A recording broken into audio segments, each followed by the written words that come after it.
بسم الله الرحمن الرحيم.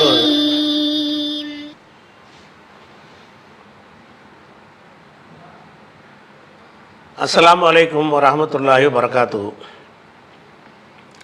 அன்பிற்குரிய சகோதர சகோதரிகளே, ஒவ்வொரு ஞாயிற்றுக்கிழமையும் இரவு 8:30 முதல் 10:30 வரை வாட்ஸ்அப் வழியாக நீங்கள் கேட்டிருக்கிற கேள்விகளுக்கு இந்த நேரலையில் பதிலளித்து வருகிறோம். இன்றைய கேள்வியில் முதலாவது கேள்வி கும்பகோணத்தைச் சேர்ந்த இம்ரான் என்பவர் கேட்குறார். என்ன கேட்குறாருன்னா, முதல்ல ஒரு ஹதீஸை எழுதிவிட்டு அந்த ஹதீஸை ஒட்டி ஒரு கேள்வி கேட்குறார்.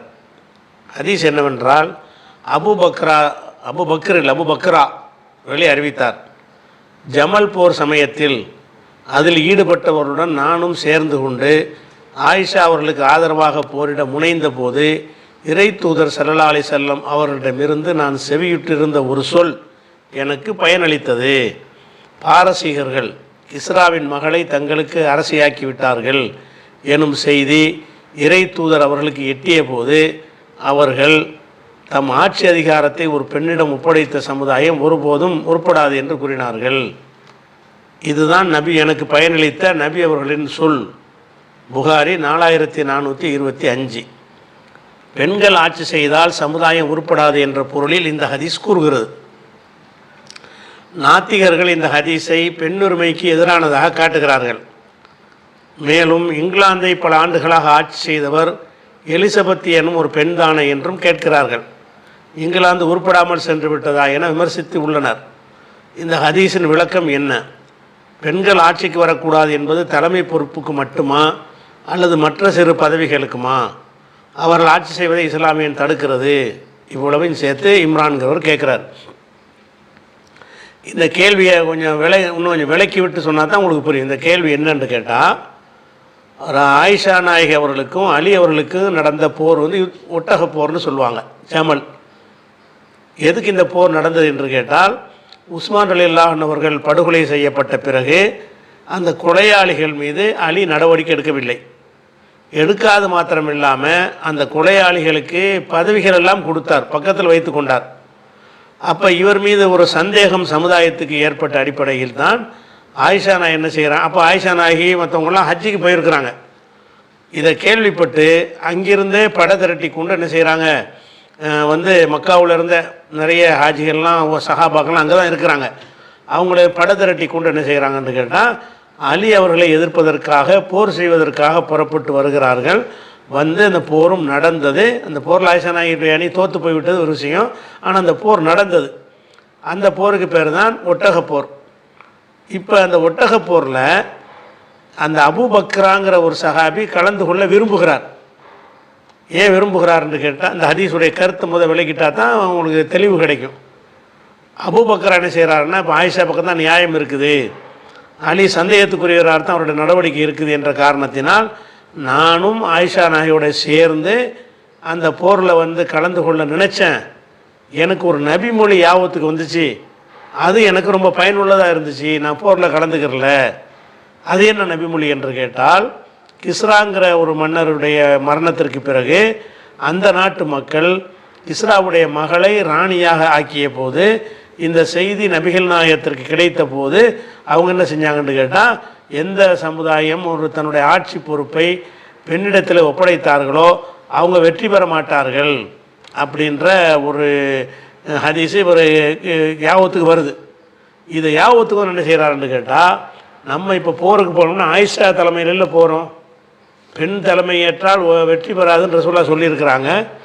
ஆயிஷா பக்கம் நியாயம் இருந்தாலும் ஒரு பெண்ணுடைய தலைமை ஏற்று நம்ம போனோம் என்று சொன்னால் அது அந்த நபிமொழிக்கு மாற்றமாக போயிருமே என்ற காரணத்தினால் ஆயிஷாவின் பக்கம் நியாயம் இருந்தும் கூட நான் கலந்து கொள்ளலை. ஏன் கலந்து கொள்ளலைன்னா, ஒரு பெண் தலைமையில் போய் போர் செய்கிறதுங்கிறது சரியில்லை, இந்த நபிமொழியிலேருந்து எனக்கு அப்படி தான் விளங்குச்சு அப்படிங்கிறது தான் இந்த ஹதீஸ்.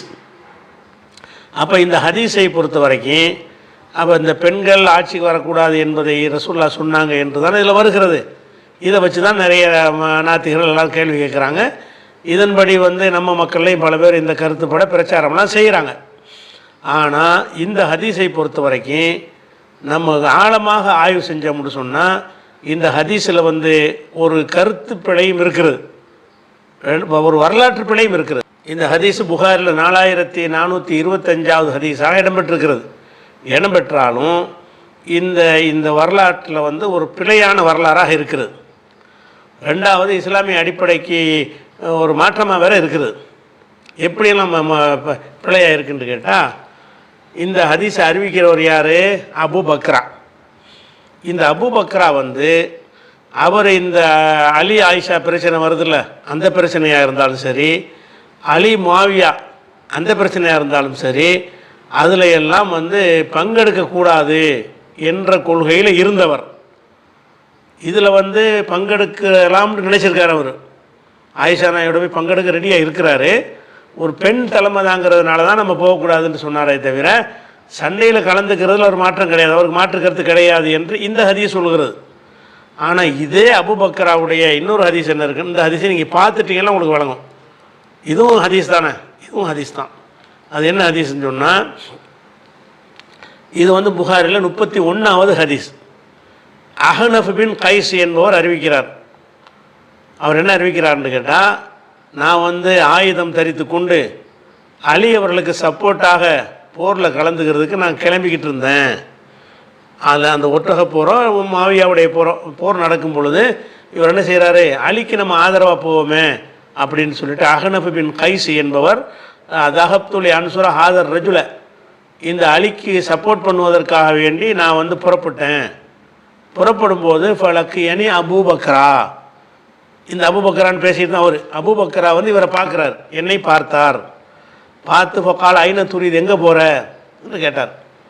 கொடுத்து நான் சொன்னேன், அன்சுர் ஹாதர் ரஜுல, அந்த மனிதருக்கு உதவ போகிறேன். அந்த மனிதருங்கிறது அலி, அலிக்கு உதவ போகிறேன் அப்படின்னு அவர் சொல்கிறார்.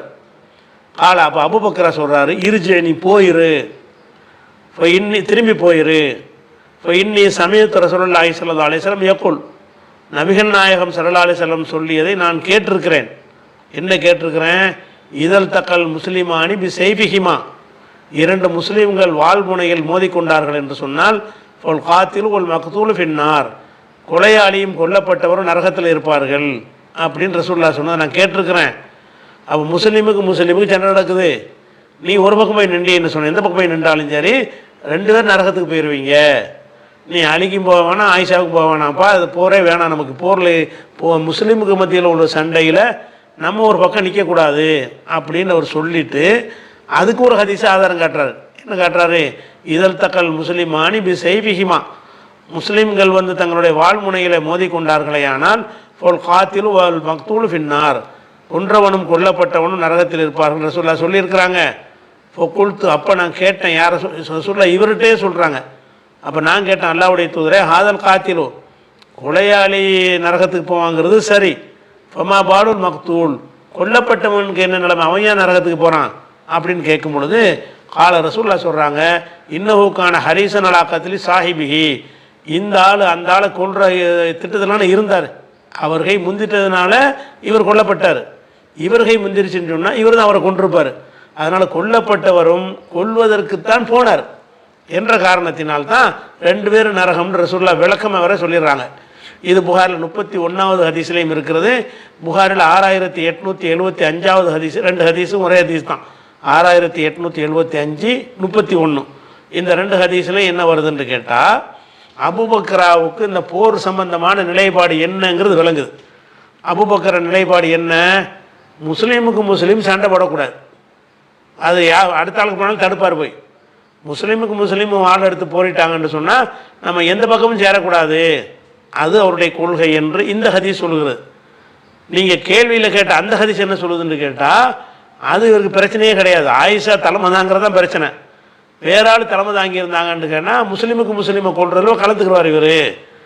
அப்போ ஆயிஷா நாயுடைய அந்த அந்த அந்த அந்த நீங்கள் கேள்வியில் எடுத்து காட்டினீங்கல்ல, அந்த ஹதீஸ் பிரகாரம் பார்த்தீங்கன்னு சொன்னால் இவர் போர் செய்வதில் எந்த ஒரு வெறுப்பும் இவருக்கு இல்லை. முஸ்லீம் கொள்வதிலே அவருக்கு பஞ்சாயத்து கிடையாது. பஞ்சாயத்து எது தான் பஞ்சாயத்து? ஆயிஷா நாயி தலைமையில் எப்படி போரிடுறது, பெண் தலைமையில் எப்படி போரிடுவது தான் தயக்கமாக இருந்துச்சு. அப்போ அதில் என்ன வழங்குதுன்னு கேட்டால், ஒரு ஆண் தலைவராக இருந்தால் அவர் போரில் கலந்து இருப்பார். அந்த ஹதீஸ் பிரகாரம் ஆயிஷா நாய்க்கு பதிலாக அந்த அணியில் இருந்த தல்ஹா அங்கே இருந்தார், ஜுபைர் இருந்தாங்க, அவங்க யாராவது தலைமை தாங்கியிருந்தாங்கன்னு வைங்க. அப்போ இவர் நியாயம் கேட்குறது கண்டிப்பாக போர் செஞ்சுருப்பார்.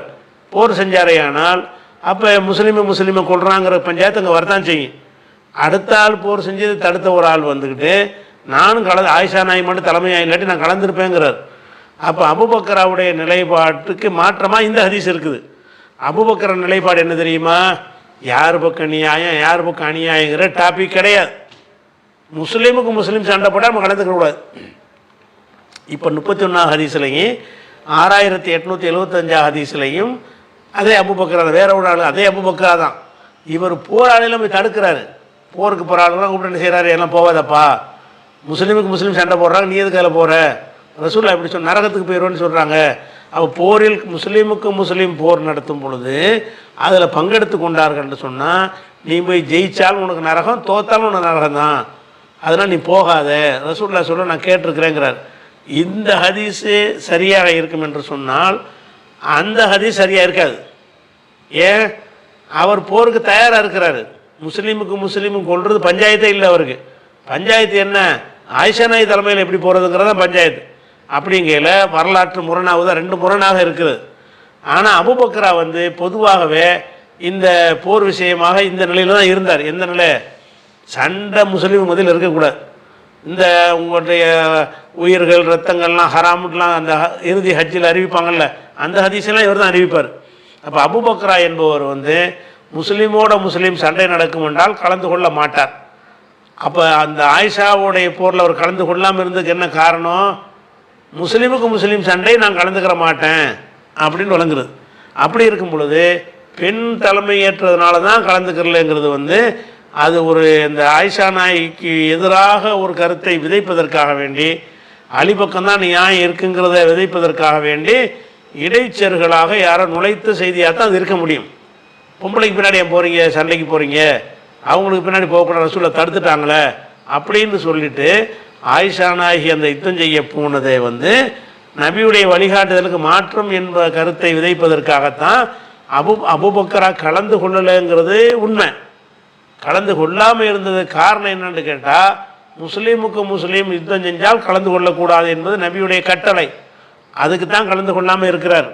அது ஆயிஷா போர் செஞ்சாலும் சரி, தல்ஹா தலைமையில் போனாலும் சரி, யார் தலைமையில் போனாலும் சரி, முஸ்லீம்னா கலந்து கொள்ள மாட்டார்.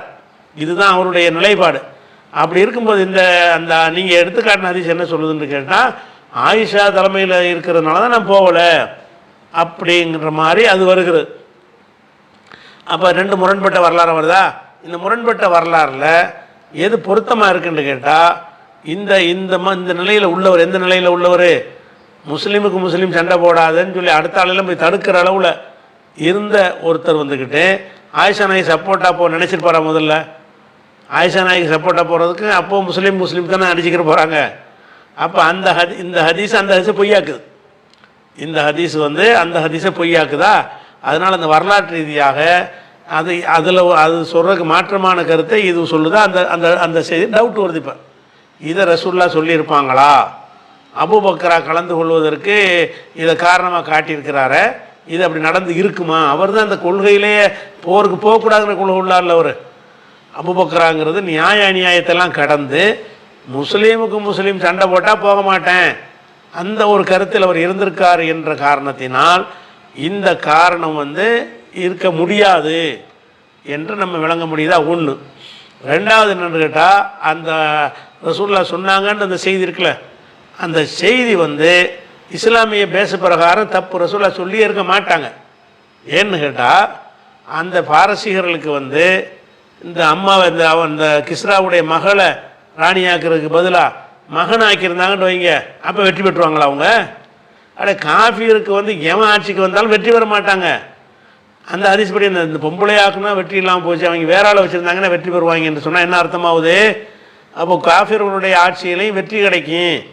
இந்த பொம்பளை ஆட்சியினால தான் அவங்களுக்கு வெற்றி கிடைக்காத தவிர, ஒரு ஆண் ஆட்சி வந்தாங்கன்னா அவங்க செஞ்ச அநியாயமான ஆட்சி நடத்தினா கூட அது வெற்றி தருங்கிற கருத்து அதில் வருகிறது. அவன் இஸ்லாமிய பார்வை என்னது? அந்த பாரசீகத்துக்கு கிஸ்ரா ஆட்சியில் இருந்தாங்கன்னா ஒரு மக ஆட்சியில் இருந்தால் என்ன? ஆட்சி தப்பு, அநியாயக்கார ஆட்சி, கொடுமைக்கார ஆட்சி, மக்களை கசக்கி பிழிகிற ஒரு ஆட்சி, அதில் இவன் இருந்தாலும் வெற்றி கிடையாது, அவன் இருந்தாலும் வெற்றி கிடையாதுங்கிறதான இஸ்லாமிய நிலைப்பாடு. ஏதோ இஸ்லாமிய ஆட்சி நடக்கிற மாதிரி டைப்பில் ரசூல்லா சொன்ன மாதிரி வருது. அந்த கிஸ்ராவுடைய மகள் ஆட்சிக்கு வராமல் கிஸ்ராவே சாவமனும் கொஞ்சம் நாளைக்கு இருந்தால் வெற்றி பெற்றுவாங்களா? அதில் வேறு கிஸ்ராவுடைய மகனை கொண்டு போய் ஆட்சியில் வச்சுருந்தாங்கன்னா ஜெயிச்சிருவாங்களா? ஜெயிச்சிருவாங்கங்கிற கருத்து அதில் வருது. இப்படி ரசூல் அப்படி சொல்லுவாங்க. அதை பற்றி நமக்கு யாராவது நமக்கு என்னங்க, இவன் வந்தா என்ன அவன் வந்தா என்ன, இதில் என்ன வெற்றி எப்படி உங்களுக்கு கிடைக்கும்? அவங்க யாரை கொண்டே வச்சாலும் வெற்றி பெற மாட்டாங்க. இஸ்லாமிய அடிப்படையில் உலக வெற்றியை சொல்லலை. உலக வெற்றிங்கிறது யார் தலைமையில் வந்தாலும் இருந்து வெற்றி பெறுவாங்க. பெரிய பெரிய ராணிகள்லாம் இருந்து பல இதுகளில் வெற்றிலாம் பெற்றிருக்கிறாங்க. அப்போ இது ஒரு நல்ல ஒரு ஆட்சியாக இருக்காதுங்கிற ஒரு அர்த்தத்தில் தான் சொல்கிறாங்க. நல்ல ஆட்சியாக இருக்காதுங்கிறது இந்த பொம்பளை இருந்தால் என்ன, ஆம்பளை இருந்தால் என்ன, அவங்களுடைய கொள்கை கோட்பாடு பிரகாரம் தான் ஆட்சி பண்ண போகிறாங்க. யார் இருந்தாலும் வெற்றி கிடையாது. அப்போ பாரசீக மக்களுக்கு இந்த பெண்ணு இல்லாமல் ஒரு ஆணை வைத்திருந்தார்கள்னா வெற்றி பெறுவார்கள்ங்கிற ஒரு கருத்தை தருகிறது. அது இஸ்லாமிய கருத்தா? அதை ரசூலுல்லாஹ் சொல்லியிருப்பாங்களா? அப்படிங்கிறது பார்க்கும் பொழுது இது இந்த ஆயிஷா நாயகியுடைய இந்த போருக்கு போனாங்கல்ல, அவங்க இஸ்லாத்தை மீறித்தான் போனாங்க என்ற கருத்தை விதைப்பதற்காக வேண்டி அபூபக்கரா கலந்து கொள்ளாமல் இருந்தாருங்கிறது மட்டும் உண்மை. அதுக்கு ஒரு காரணத்தை சொல்லி என்ன செய்வோம்னு கேட்டால், நம்ம அதை இஸ்லாத்துக்கு எதிராக காட்டி விட்டுருவோம் ஷியாக்கள் நினச்சிருக்கிறாங்க. ஷியாக்கள் ஆயிஷா நாயகி போருக்கு போனது ரசூலுல்லாஹ்வுடைய கட்டளைக்கு மாற்றணும்னு காட்டுவதற்காகத்தான் இது அப்படிங்கிற மாதிரி நினச்சிருக்கிறாங்க. அதனால் விளங்குது. அதனால் அபூபக்ராவுடைய ஒரே ஆள் விஷயத்திலே 2 செய்தி முரண்பட்டு வருகிறது. அதனால் அவர் போருக்கு கலந்து கொள்வது இல்லைங்கிற கொள்கையில் இருந்தாருங்கிறது தான் சரியானது. இது வலிந்து புனைந்து சொல்லப்பட்டிருக்கிறது பாரசீக. அது போக இன்னொன்று நம்ம கவனிக்கணும், இது ஒரு ஆதாரத்துக்கு உள்ளது இல்லை. ஆயிஷா நாயியோட இருந்தவங்கெல்லாம் யார் இருந்தா? முட்டாள்கள் காட்டு மிராண்டிகள் இருந்தாங்க. இந்த ஒரு பேசிக் இஸ்லாத்தில் இருக்கும் என்று இருந்தால் ஆயிஷா நாயகி தலைமையேற்று சொர்க்கவாசிகள்னு சொல்லப்பட்ட தல்ஹா அதில் ஒரு ஆளாக போய் தளபதியாக போயிருப்பாரா? ஜுபைர் போயிருப்பாரா? இன்னும் எக்கச்சக்கமான சகாபாக்கள் போனாங்க. அப்போ அது மாதிரியா இன்னும் சொல்ல போனால் இவர் நம்ம அலிரலிலானுவாத நினச்சிருக்கானே பொம்பளை தலைமையில் அதை ஒரு பிரச்சாரம் ஆக்கியிருக்கணும்ல. அவர் பொம்பளை தலைமையில் வந்திருக்கிறாங்க, அதனால் நீங்கள் ஆதரிக்காதீன்னு அவர் சொன்னாரா? அப்போ அப்படி அது ஒரு பிரச்சனையாக இன்றைக்கி இருக்கவே இல்லை. அவங்கள தலைமையை ஏற்றுக்கொண்டு அவ்வளோ மக்கள் திரண்டு போகிறாங்க. அவ்வளோ மக்களும் திரண்டு போகிறாங்கன்ற என்ன அர்த்தம்னு கேட்டால், பொம்பளை ஆட்சிக்கு வர்ற சம்பந்தமான ஒரு நிலைப்பாடு இஸ்லாத்தில் இல்லை, சொல்லப்படலை. வரக்கூடாது என்றோ வரணும் என்றோ சொன்னதற்கு எந்த ஒரு ஆதாரமும் இல்லை. அதனால தான் அந்த சம்பவமே நடந்தது. ஆயிஷா நாயகி அந்த ஒரு ரசூலுல்லாஹ் அப்படி தான் சொன்னாங்கன்னா உடனே விலகி போயிருப்பாங்களே. இந்த அபூபக்கராங்கிறவர் இங்கே சொன்னதுக்கு பதிலாக ஆயிஷா நாயகி போய் சந்தித்து, நீங்கள் நல்ல விஷயத்தான் செய்கிறீங்க, நீங்கள் இறங்கிட்டு வேற ஆளை வைங்க, நாங்கள்லாம் கலந்துக்கிறோம், பொம்பளை ஆட்சிக்கு வரக்கூடாது, பொம்பளை பொறுப்பில் வரக்கூடாதுன்னு அப்படி சொல்லியிருப்பாரா இல்லையா?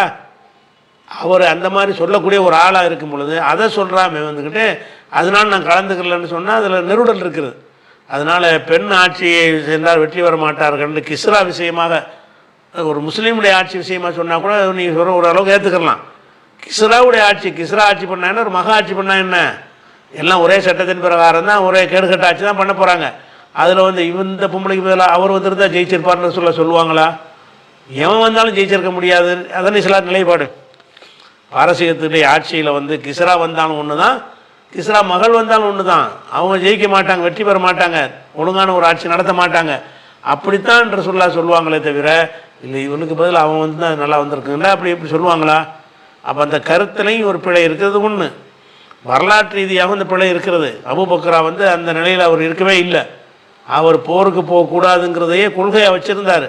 அப்படிப்பட்டவர் ஆயிஷா நாயகி தலைமையினால தான் தவிர்த்து கொண்டார்னு சொல்வது வலிந்து புனையப்பட்டதாகவும், ஆயிஷா நாயகியுடைய அந்த செயல் மேலே தான் தப்பு, அவங்க போருக்கு போனது பெரிய குற்றம் அப்படிங்கிற மாதிரியும் இருக்கிறது. அந்த ஒரு விஷயத்தை நம்ம பார்க்குறோம். அதனால் அது முரண்பாடு. அவர் ரெண்டையும் நீங்கள் ஏற்றுக்கிற முடியாதுல்ல. அபூபக்கரா விஷயமாக அவர் எதனால் கலந்து கொள்ளாமல் இருந்தார், இதனால் கலந்து கொள்ளாமல் வேறு ஹதீஸில் இருக்குது. வேறு ஹதீஸ் என்ன இருக்குது, முஸ்லீம் சண்டை போடக்கூடாது, ரசூலுல்லாஹ் தடுத்துட்டாங்க, நரகத்துக்கு போயிடுவாங்கிற பயந்து தான் அவர் எந்த பொருளையும் கலந்து கொள்ளன்னு இருக்குது. முரண் வந்துருச்சா இல்லையா? ரெண்டையும் எப்படி ஏற்றுக்கிறீங்க? ஒன்றை தான் ஏற்றுக்கிறேன்னு. எதை ஏற்றுக்கொள்வது ஏற்புடையது? முரண்பாடாக 2 செய்தி வருகிறது. எதை ஏற்றுக்கொண்டாலும் ஏற்புடையதாக இருக்கும் என்றால் இதை ஏற்றுக்கொள்வது ஏற்புடையது. இதையும் அதையும் ஏற்றுக்கொள்வது வந்தீங்கன்னா நீங்கள் இப்போ இதை மறுக்கிற மாதிரி வருமே. அதனால் ரெண்டில் எது மறுக்க தகுதியானதாக இருக்குது? அந்த பெண்கள் ஆட்சிக்கு வர்றது வெற்றி பெற மாட்டார்கள்ங்கிற அந்த செய்தி நமக்கு சம்மந்தமில்லாத ஒரு செய்தி. எவன் ஆட்சி வந்தால் நமக்கு என்ன அப்படிங்கிற ஒரு டாப்பிக்கில் போய் ரசூல்லா ஒரு கருத்தை சொல்கிறாங்க.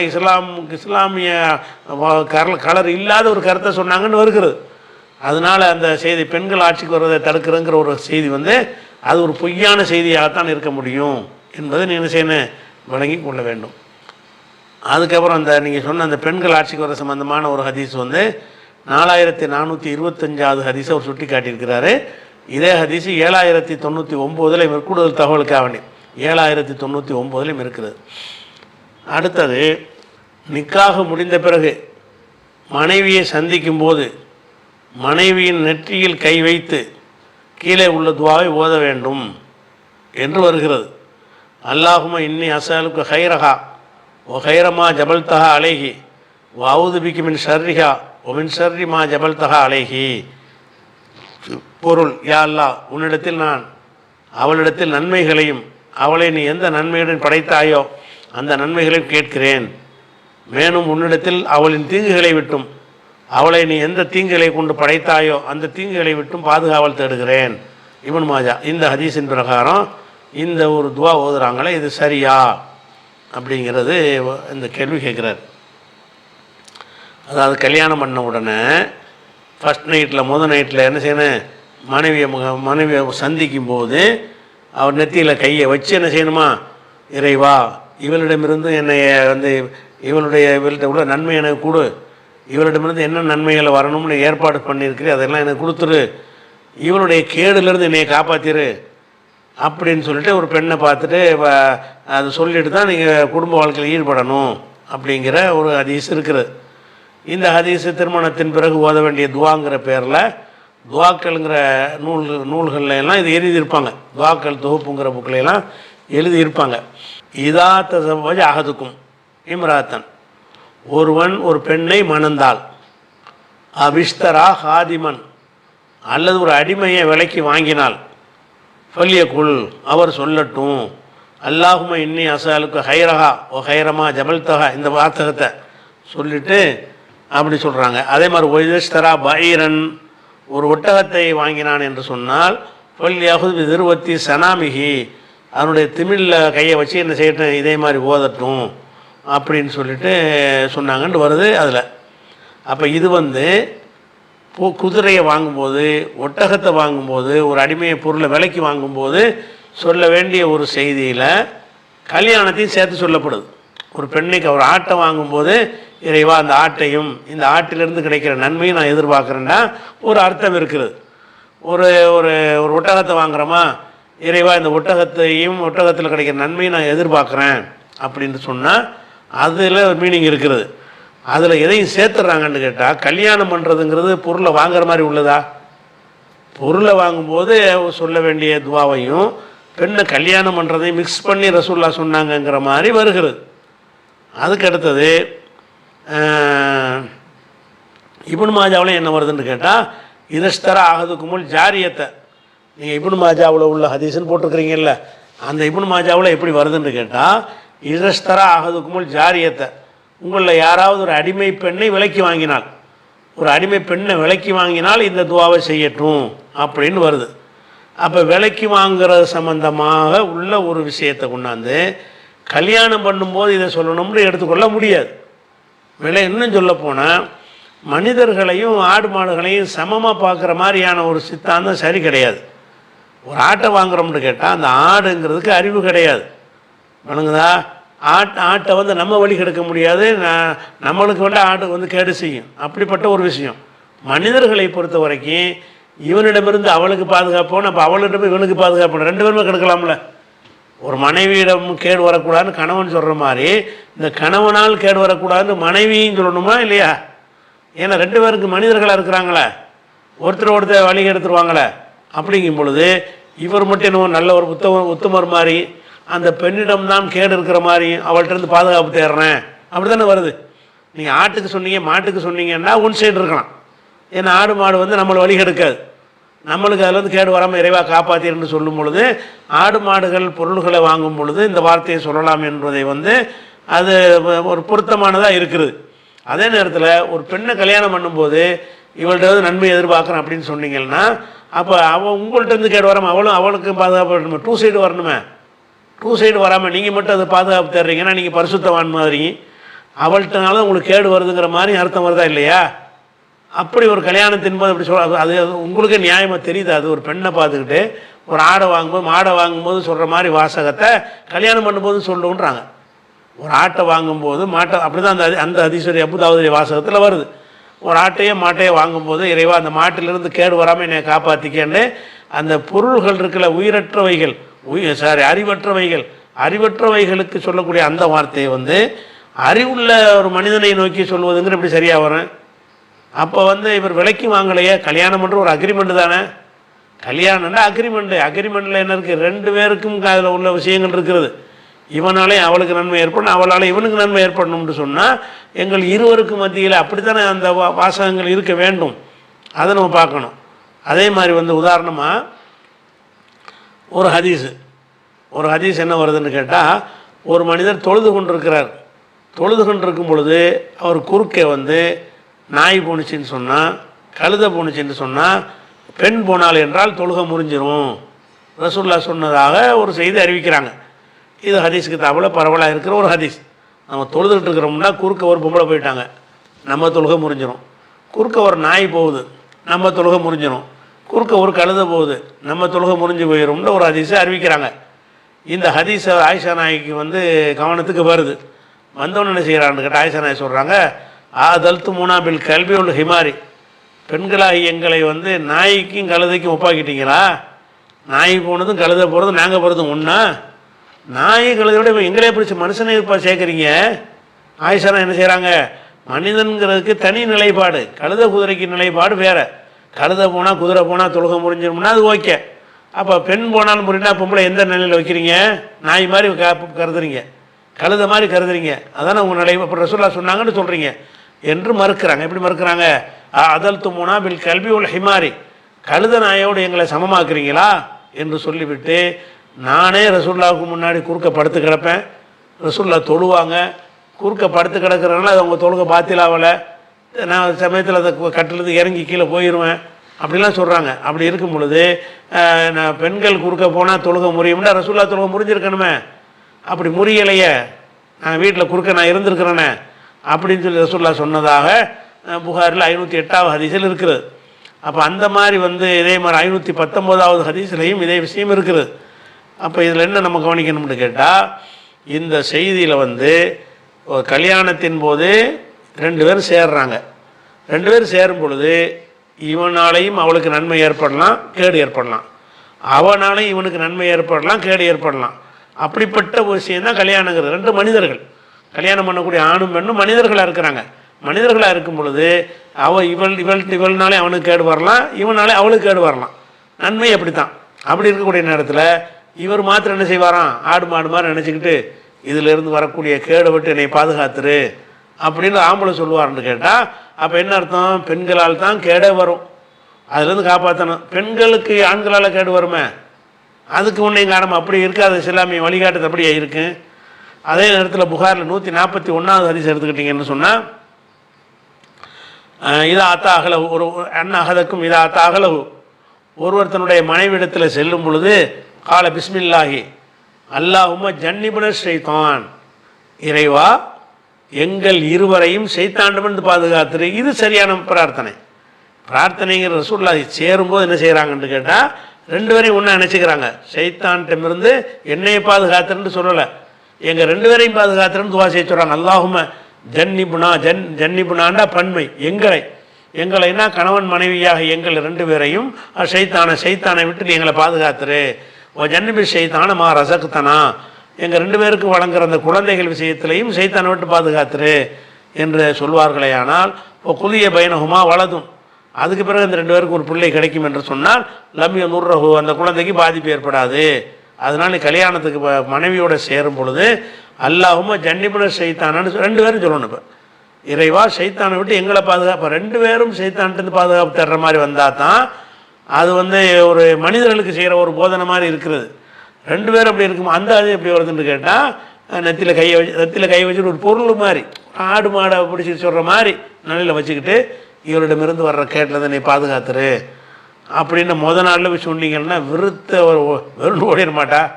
ஏன்னா கல்யாணம் பண்ணி 2 பேரும் சந்தோஷமாக இல்லறது நுழைய போகிறோம். நம்ம நெத்தியை பிடிச்சிக்கிட்டு என்ன செய்கிறான், இவரிடமிருந்து ஒரு இறைவா நான் உன்ட்ட பாதுகாப்பு தர்றேன். அப்போ 2 பேரும் செஞ்சுக்கிட்டாங்கன்னா அந்த விருண்டு ஓட மாட்டாங்க. இவன் மட்டும் செஞ்சானா என்ன வரும், இது இவர் ரொம்ப பரிசுத்தமான நம்ம மக கெட்ட மாதிரி நம்மள்ட்ட பாதுகாப்பு தேடுறாரு, நம்ம என்ன செய்தானா அப்படிங்கிற மாதிரி அவர் நினைப்பாளா இல்லையா? சைக்காலஜிக்கலாக என்ன ஏற்படும், ஒரு விதமான ஒரு வெறுப்பு தான் ஏற்படும். இல்லறத்தில் சந்தோஷமாக நுழையக்கூடிய நேரத்தில் வந்து பெண்ணுக்கு வெறுப்பேற்றக்கூடிய வகையிலேயே ஒரு போதனை ரசூலுல்லாஹ் சொல்லுவாங்க. அதனால இது ஆடு மாடு வாங்குறதுக்கு உள்ள ஒரு துவா, அதில் கல்யாணத்தையும் யாரை சேர்த்து விட்டாங்க, அவ்வளோதான். இது ஆடு மாடு வாங்குறதுக்குள்ள துவா தானே தவிர, ஆடு மாடு வாங்கும்போது இறைவா அந்த ஆட்டை வாங்குகிறேன், இதுலேருந்து நல்லதுக்கு எனக்கு நல்லதும் இருக்கும் கெட்டதும் இருக்கும், இது நல்லது எனக்கு பயன்பட செய்வாயாக அப்படின்னு கேட்குறதுக்கு அந்த அளவுக்கு உள்ளதை நம்ம ஏற்றுக்கிற முடியும். அதில் பெண்ணை கல்யாணம் பண்ணும்போது இப்படி செய்வாயான்னு சொன்னீங்கன்னு சொன்னால், பெண்ணு வந்து ஆடு மாடு இல்லையே, ஆடு மாடு வந்து 2 சைடு கிடையாது, அதுக்கு அறிவு கிடையாது. அது அது அது நம்மள்ட்ட பாதுகாப்பு தேட வேண்டிய அவசியம் இல்லை. மனிதன்கிறவன் வந்து இவனும் அவள்கிட்ட பாதுகாப்பு தேடணும், அவள் இவன்ட்டு பாதுகாப்பு தேடணும். அப்போ ஏன் அதுக்கு எங்கே துவாப்ப? பெண்கள் என்ன செய்யணும், இறைவா இந்த புருஷனை கல்யாணம் பண்ணுறேன், இவன்கிட்ட நன்மை ஏற்படுத்திதா, இவன்கிட்ட கேட்டிலேருந்து நீ பாதுகாத்துன்னு கேட்டால் அப்படி நல்லா இருக்குமா? அப்படி தானே வரணும், நியாயமாக வந்தா. அதனால் இது வந்து அந்த துவா வந்து ஆடு மாடுக்கு உள்ள ஒரு விஷயத்தை கொண்டு மனிதனோட ஒப்பிட்டு வர்ற விஷயங்கள்லாம் ஏற்றுக்கிற முடியாது. இஸ்லாம் அப்படி சொல்கிற அவருடைய பார்வை அப்படி கிடையாது, அதை நம்ம விளங்கிக்கணும். அதே மாதிரி வந்து புகாரில் அந்த ஹதீஸ் வந்து 2 பேரும் சேர்ந்து இப்போ சேத்தாண்ட பாதுகாப்பு தேடணுங்கிற ஹதீஸ் வந்து 3271, 6388, 7396 + 141 இவ்வளோ இடங்களில் இந்த ஹதீஸ் இருக்கிறது. அதே மாதிரி வந்து ரசூலுல்லாஹ் என்ன செய்கிறாங்கன்னா, குடும்ப வாழ்க்கை பற்றி சொல்லும் பொழுது புகாரில் 7138வது ஹதீஸில் வருகிறது, ஒல் மர்அத்து ராயத்துன் அலா அஹ்லி பைத்தி ஜௌஜிஹா, ஒரு பெண் என்பவள் தன் கணவனுடைய வீட்டார் மீது பொறுப்புள்ளவளாக இருக்கிறாள், வீட்டையெல்லாம் நிர்வகிக்கும் பொறுப்புள்ளவளாக இருக்கிறாள். வலதிஹி, இவனுடைய குழந்தைக்கும் அவள் பொறுப்பாளியாக இருக்கிறாள். ஒஹிய மசூலத்து நன்ஹும், இவர்களை பற்றி அவளுக்கு விசாரிக்கப்படுவாள். பெண் என்பவள் வந்து ஒரு பொறுப்பு கொடுக்கப்பட்டவளாக இருக்கிறாள். ஆடு மாடுகள் பொறுப்பு கொடுக்கப்பட்டது கிடையாது. கல்யாணம் பண்ணிட்டீங்கன்னு சொன்னால் உன் பிள்ளை அவள் தான் பார்த்துக்கிறேன்னு, உன்னுடைய குடும்பத்தில் ஆட்களை என்ன செய்யணும், பொறுப்பாளியாக இருக்கிறா. அப்படிப்பட்ட ஒரு பொறுப்பு வழங்கப்பட்ட ஒரு ஆளை வந்து ஆடு மாடு மாதிரியான ஒரு நிலையில் டீல் பண்ணதுங்கிறது வந்து ஏற்றுக்கொள்ள முடியாது. இந்த ஹதீஸ் புகாரில் 893, 2554, 5188, 5200 ஆகிய ஹதீஸ்கள்லாம் இருக்கிறது. அதே மாதிரி வந்து புகாரில் 228வது ஹதீஸில், குரானில் 2வது சூறாவில் 228 என்ன இருக்குன்னு கேட்டால், வலகுன்ன மிஸ்லுல்லதி அலைஹின்ன பில் மாரூஃப், அவர்களுக்கு பெண்களாகியவர்களுக்கு ஆண்களுக்கு இருப்பது போன்ற எல்லா உரிமைகளும் உள்ளன. ஒளிர் ஜாலி அலைஹின்ன தரஜா, ஆண்களுக்கு ஒருபடி உயர்வு மேலே இருக்கிறதுக்கு நிர்வாகம் பண்ணுறான்ல, அந்த ஒரு உயர்வு இருந்தாலும் சரி, மற்ற விஷயங்களை பொறுத்த வரைக்கும் 2 பேரும் சமந்தான் என்று குரான் சொல்கிறது. அதனால் இதெல்லாம் வச்சு பார்க்கும் பொழுது இது வந்து அதுபோல் கல்யாணங்கிற ஒரு உடன்படிக்கைன்னா 2 சைடு. என்னது, நான் கணவன்கிற முறையில் என் கடமையெல்லாம் ஒழுங்காக செய்வேன், நான் மனைவிங்கிற முறையில் என் கடமையெல்லாம் ஒழுங்காக செய்வேன், 2 பேரும் ஒத்துக்கிறதுக்கு பேர் தான் உடன்படிக்கை. இங்கே என்னமோ உடன்படிக்கை இல்லாமல் ஒன் சைடில் வந்து அப்படி உடன்படிக்கை ஆகும். 2 பேர் தானே உடன்படிக்கை செய்யணும். அதனால் வந்து பெண்ணை தொடும்போது ஓதுற துவாங்கிறது புகாரில் வரக்கூடிய அல்லாஹும்ம ஜன்னிபன ஷைத்தானுங்கிறது இருக்குல்ல, அது ஓகே. 2 பேரும் சைத்தான்கிட்ட பாதுகாப்பு தர்றதுங்கிறதுக்கு, புருஷங்காரன் பொண்டாட்டிருந்து பாதுகாப்பு தர்றதுன்னு வருவது வந்து அது பெண்களை இழிவுபடுத்தக்கூடிய ஒரு தோரணையில் அமைக்கப்பட்டிருக்கிறது. அது மாதிரி சொல்வதுன்னா வெறுத்து போய் ஆயிஷானா என்ன செய்கிறாங்க, என்னடா நாய்கள் அது மாதிரி எங்களை ஆக்குறீங்களான்னு கேட்குறாங்க. அவங்க கேட்பதில் நியாயம் இருக்கிறது. அந்த மாதிரியான ஒரு அடிப்படையில் பார்த்திங்கன்னா இந்த துவா வந்து ஓதக்கூடிய துவா கிடையாது. பெண் ஜனாசாவை பார்க்க மகரமான ஆண்களை தவிர வேறு ஆண்கள் யாருக்கும் அனுமதி இல்லை என்று மரணிக்கும் முன்பே சில பெண்கள் எழுதி வைத்து விடுகிறார்கள். இது சரியா? மூத்து வீட்டுக்கு செல்லும் பொழுது ஜனாசாக்கு சலாம் கூற வேண்டும் என்று கூறுகிறார்கள். ஜனாசாக்கு காது கேட்குமா? ஒரு ஹதீஸில் ஜனாசா தன்னை சீக்கிரம் அடக்கம் செய்யுங்கள் என்று கூறும் என ரசூலுல்லாஹ் கூறினார்கள். இதன் விளக்கம் தரவும்னு சொல்லி சீர்காழியைச் சேர்ந்த அப்துல் ராஃபிங்கிறவர் கேட்குறார்.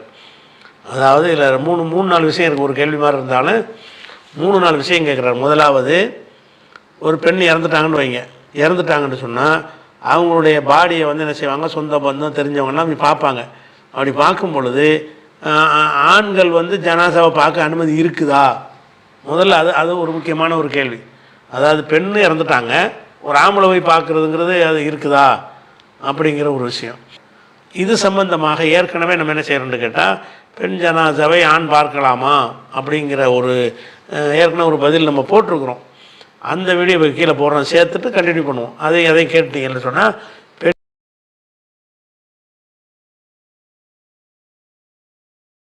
அடுத்ததாக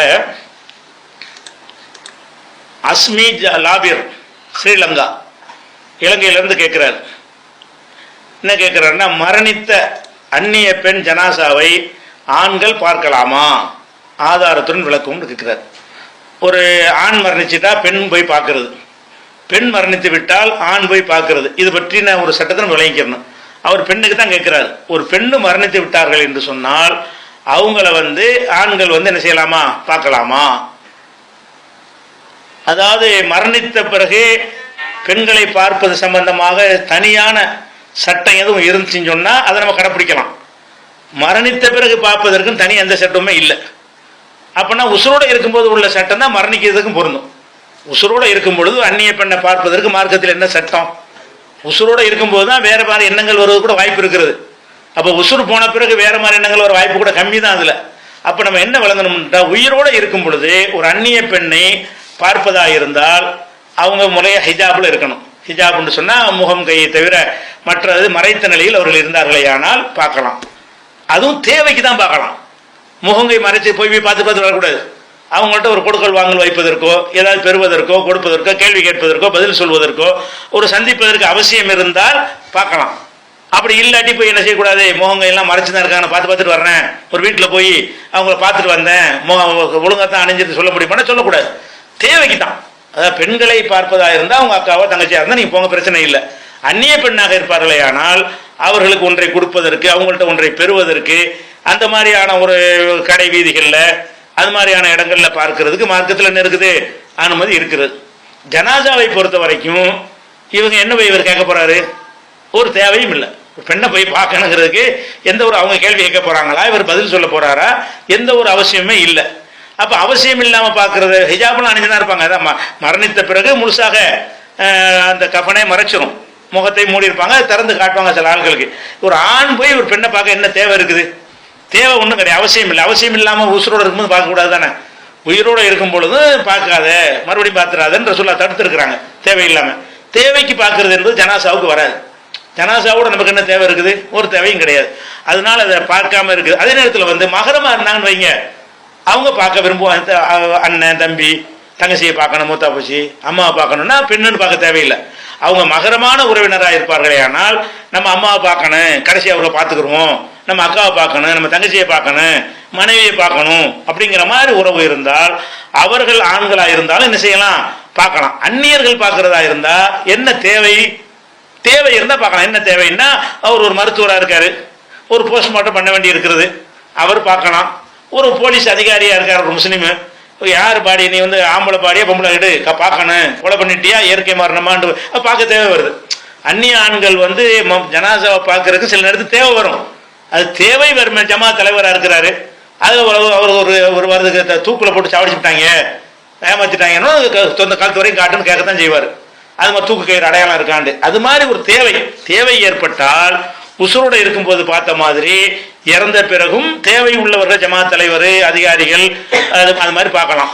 மகரமான உறவினர்கள் இருந்தால் என்ன செய்யலாம், பார்த்துக்கொள்ளலாம். அது இல்லாதவங்க அதை பார்க்கறத தவிர்க்கணும். ஏன் ஜனாசாவுக்கு தனி சட்டம் கிடையாது. ஆதாரத்தை கேட்கிறாரு.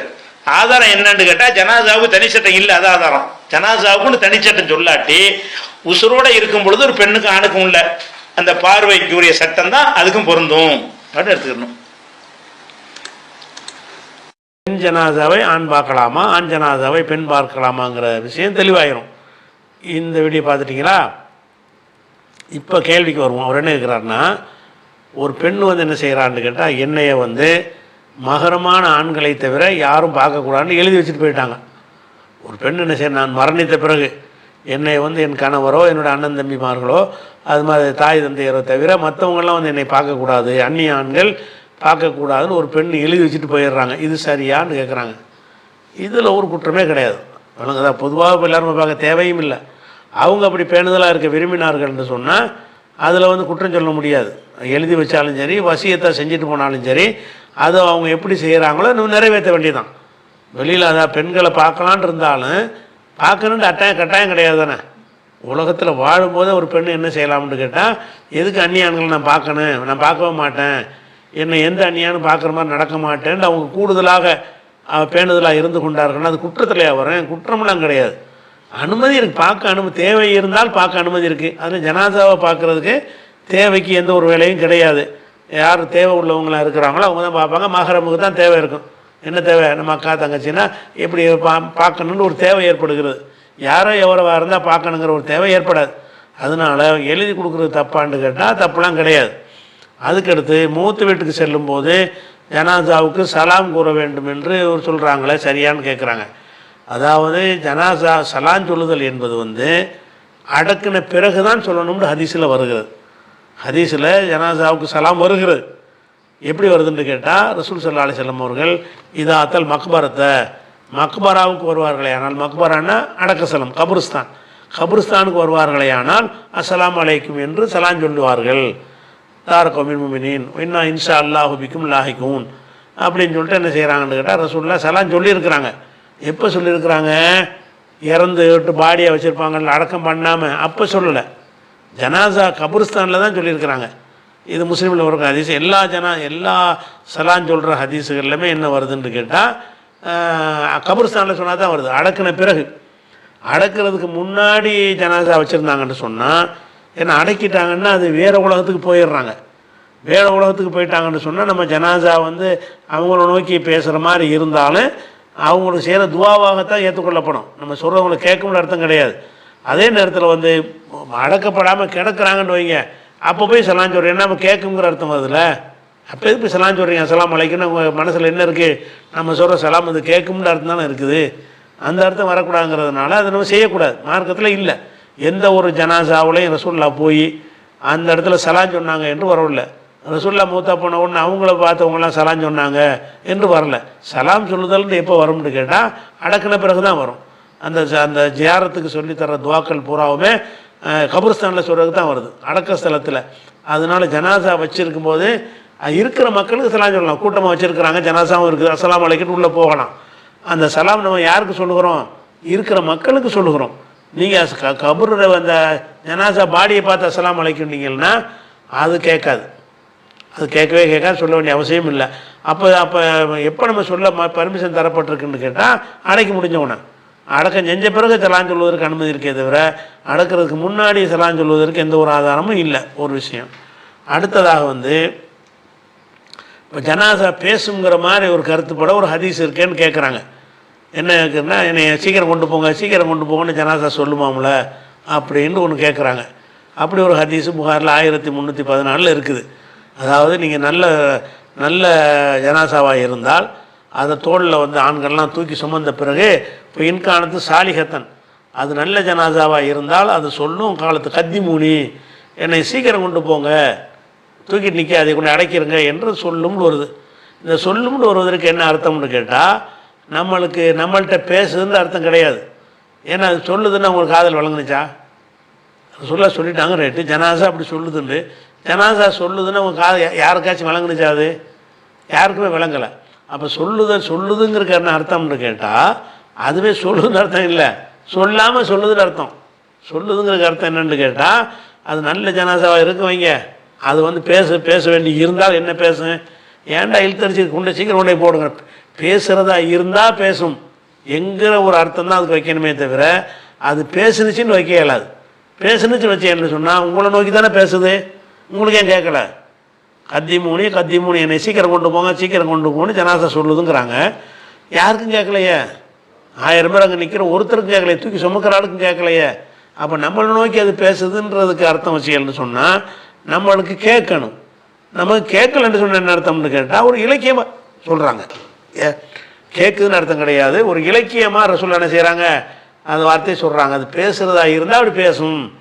ஏன் என்னை வச்சுக்கிட்டு இருக்கிறேன், நான் இறந்து போயிட்டேன், இங்கே வச்சுக்கிட்டே லேட் பண்ணுறீங்க, சீக்கிரம் கொண்டு போனீங்கன்னா மறுமையில் கிடைக்கக்கூடிய இன்பங்கள் நான் சீக்கிரம் அனுபவிப்பேன்ல, என்னையாப்பா லேட் பண்ணுறீங்க அப்படின்னு சொல்லி அந்த ஜனாசா சொல்லாமல் சொல்லுதுன்னு அர்த்தம். சொல்லுதுக்கு அர்த்தம் என்னன்னு கேட்டால் சொல்லாமல் சொல்லுது.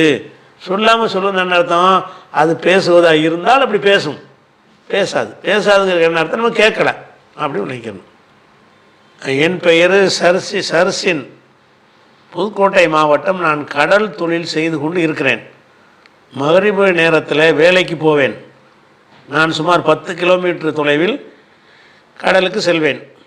அப்போது நான் ஒரே பாங்கில் மகரிபு விசாவின் தொழுவேன். இப்படி தொழலாமான்னு கேட்குறார். அதாவது இவர் கடல் தொழில் பண்ணுறார், மீன் பிடிக்கிற வேலையை பார்க்குறாரு. ஒரு 10 கிலோமீட்டர் போயிடுவார் படகுல. போய் அங்கே இருந்து மகரிபு நேரம் ஆயிரம், இஷாவாயிரம், அங்கே இருந்து என்ன செய்வார், மீன்லாம் பிடிச்சிட்டு மெதுவாக வந்து சேருவார்.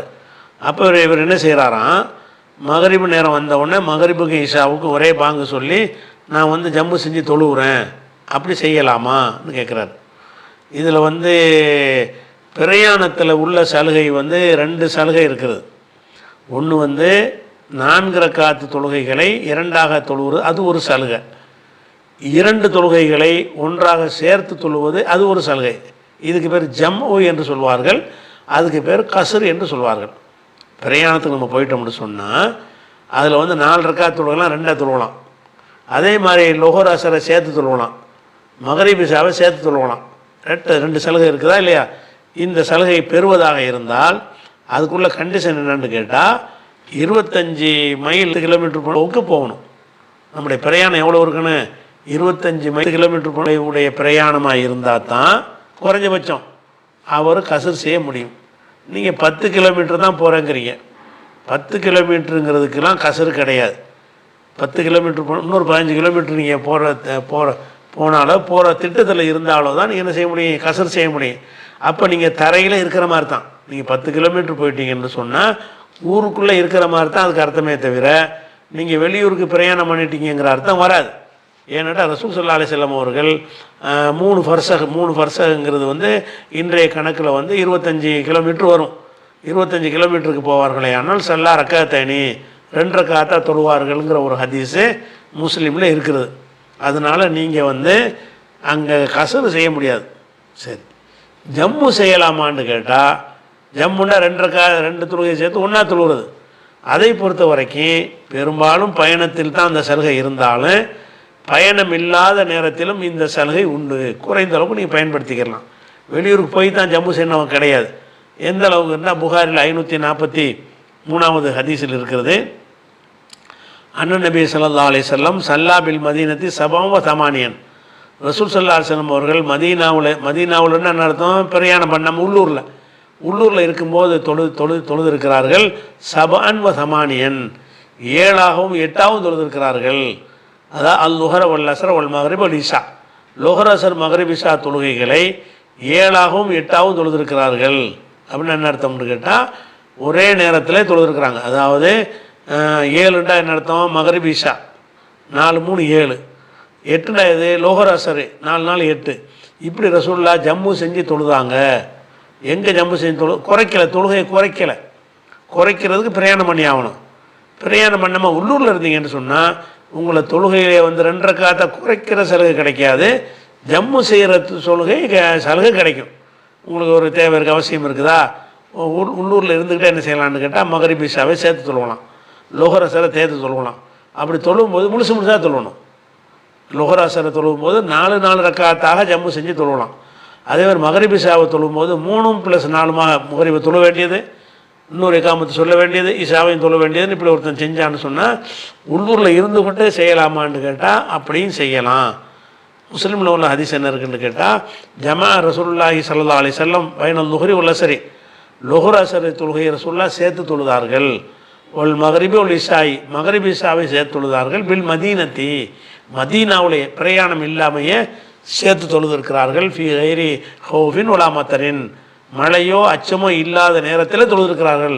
ஒரு மழைக்காக தொழுதிருப்பாங்க, ஒரு யுத்தத்துக்காக தொழுதிருப்பாங்கன்னு கிடையாது.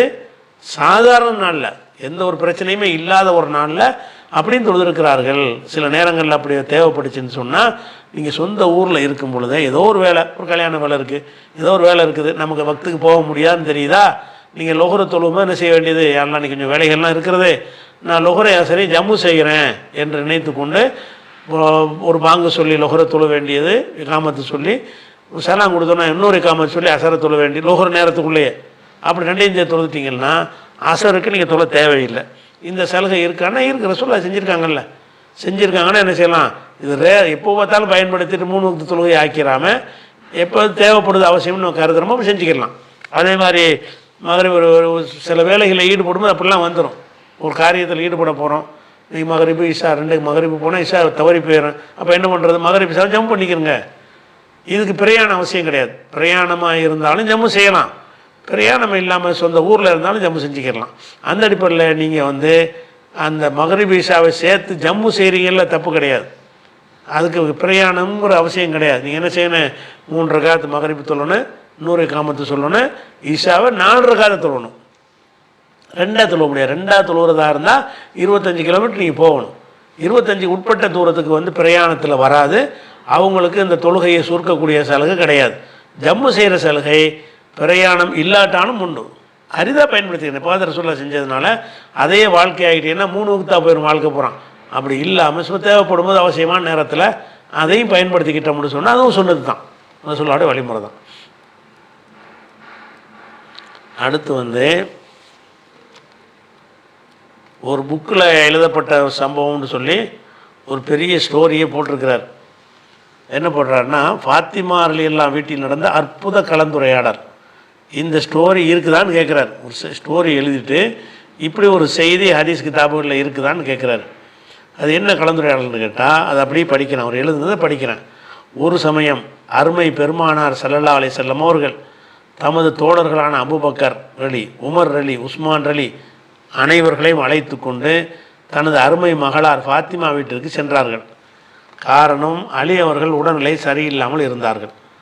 நோய் விசாரிக்க நபி அவர்கள் தலைமையில் ஒரு சிறிய கூட்டம் வருவதை படுக்கையில் இருந்து ஹஜரத் அலி புரிந்து கொண்டு பெரும் மகிழ்ச்சி அடைந்தவர்களாக எழுந்து வரவேற்று உள்ளே அழைத்து அமர வைத்தார்கள். உள்ளே இருந்த அன்பு மனைவி ஃபாத்திமா அலி அவர்களிடம் விஷயத்தை சொன்னபோது அவர்கள் உள்ளம் துள்ளி குதித்தது. அலி அவர்களின் உடல்நலம் பற்றி நபி ஸல்லல்லாஹு அலைஹி வஸல்லம் விசாரித்தார்கள். விருந்தினர்களுக்கு ஏதாவது கொடுக்க வேண்டுமே, ஹஜரத் அலி அலி அவர்கள் அருமை மனைவி ஃபாத்திமா அவரிடம் ஏதாவது உணவு இருக்கிறதா என்று கேட்டார்கள், விசாரித்தார்கள்.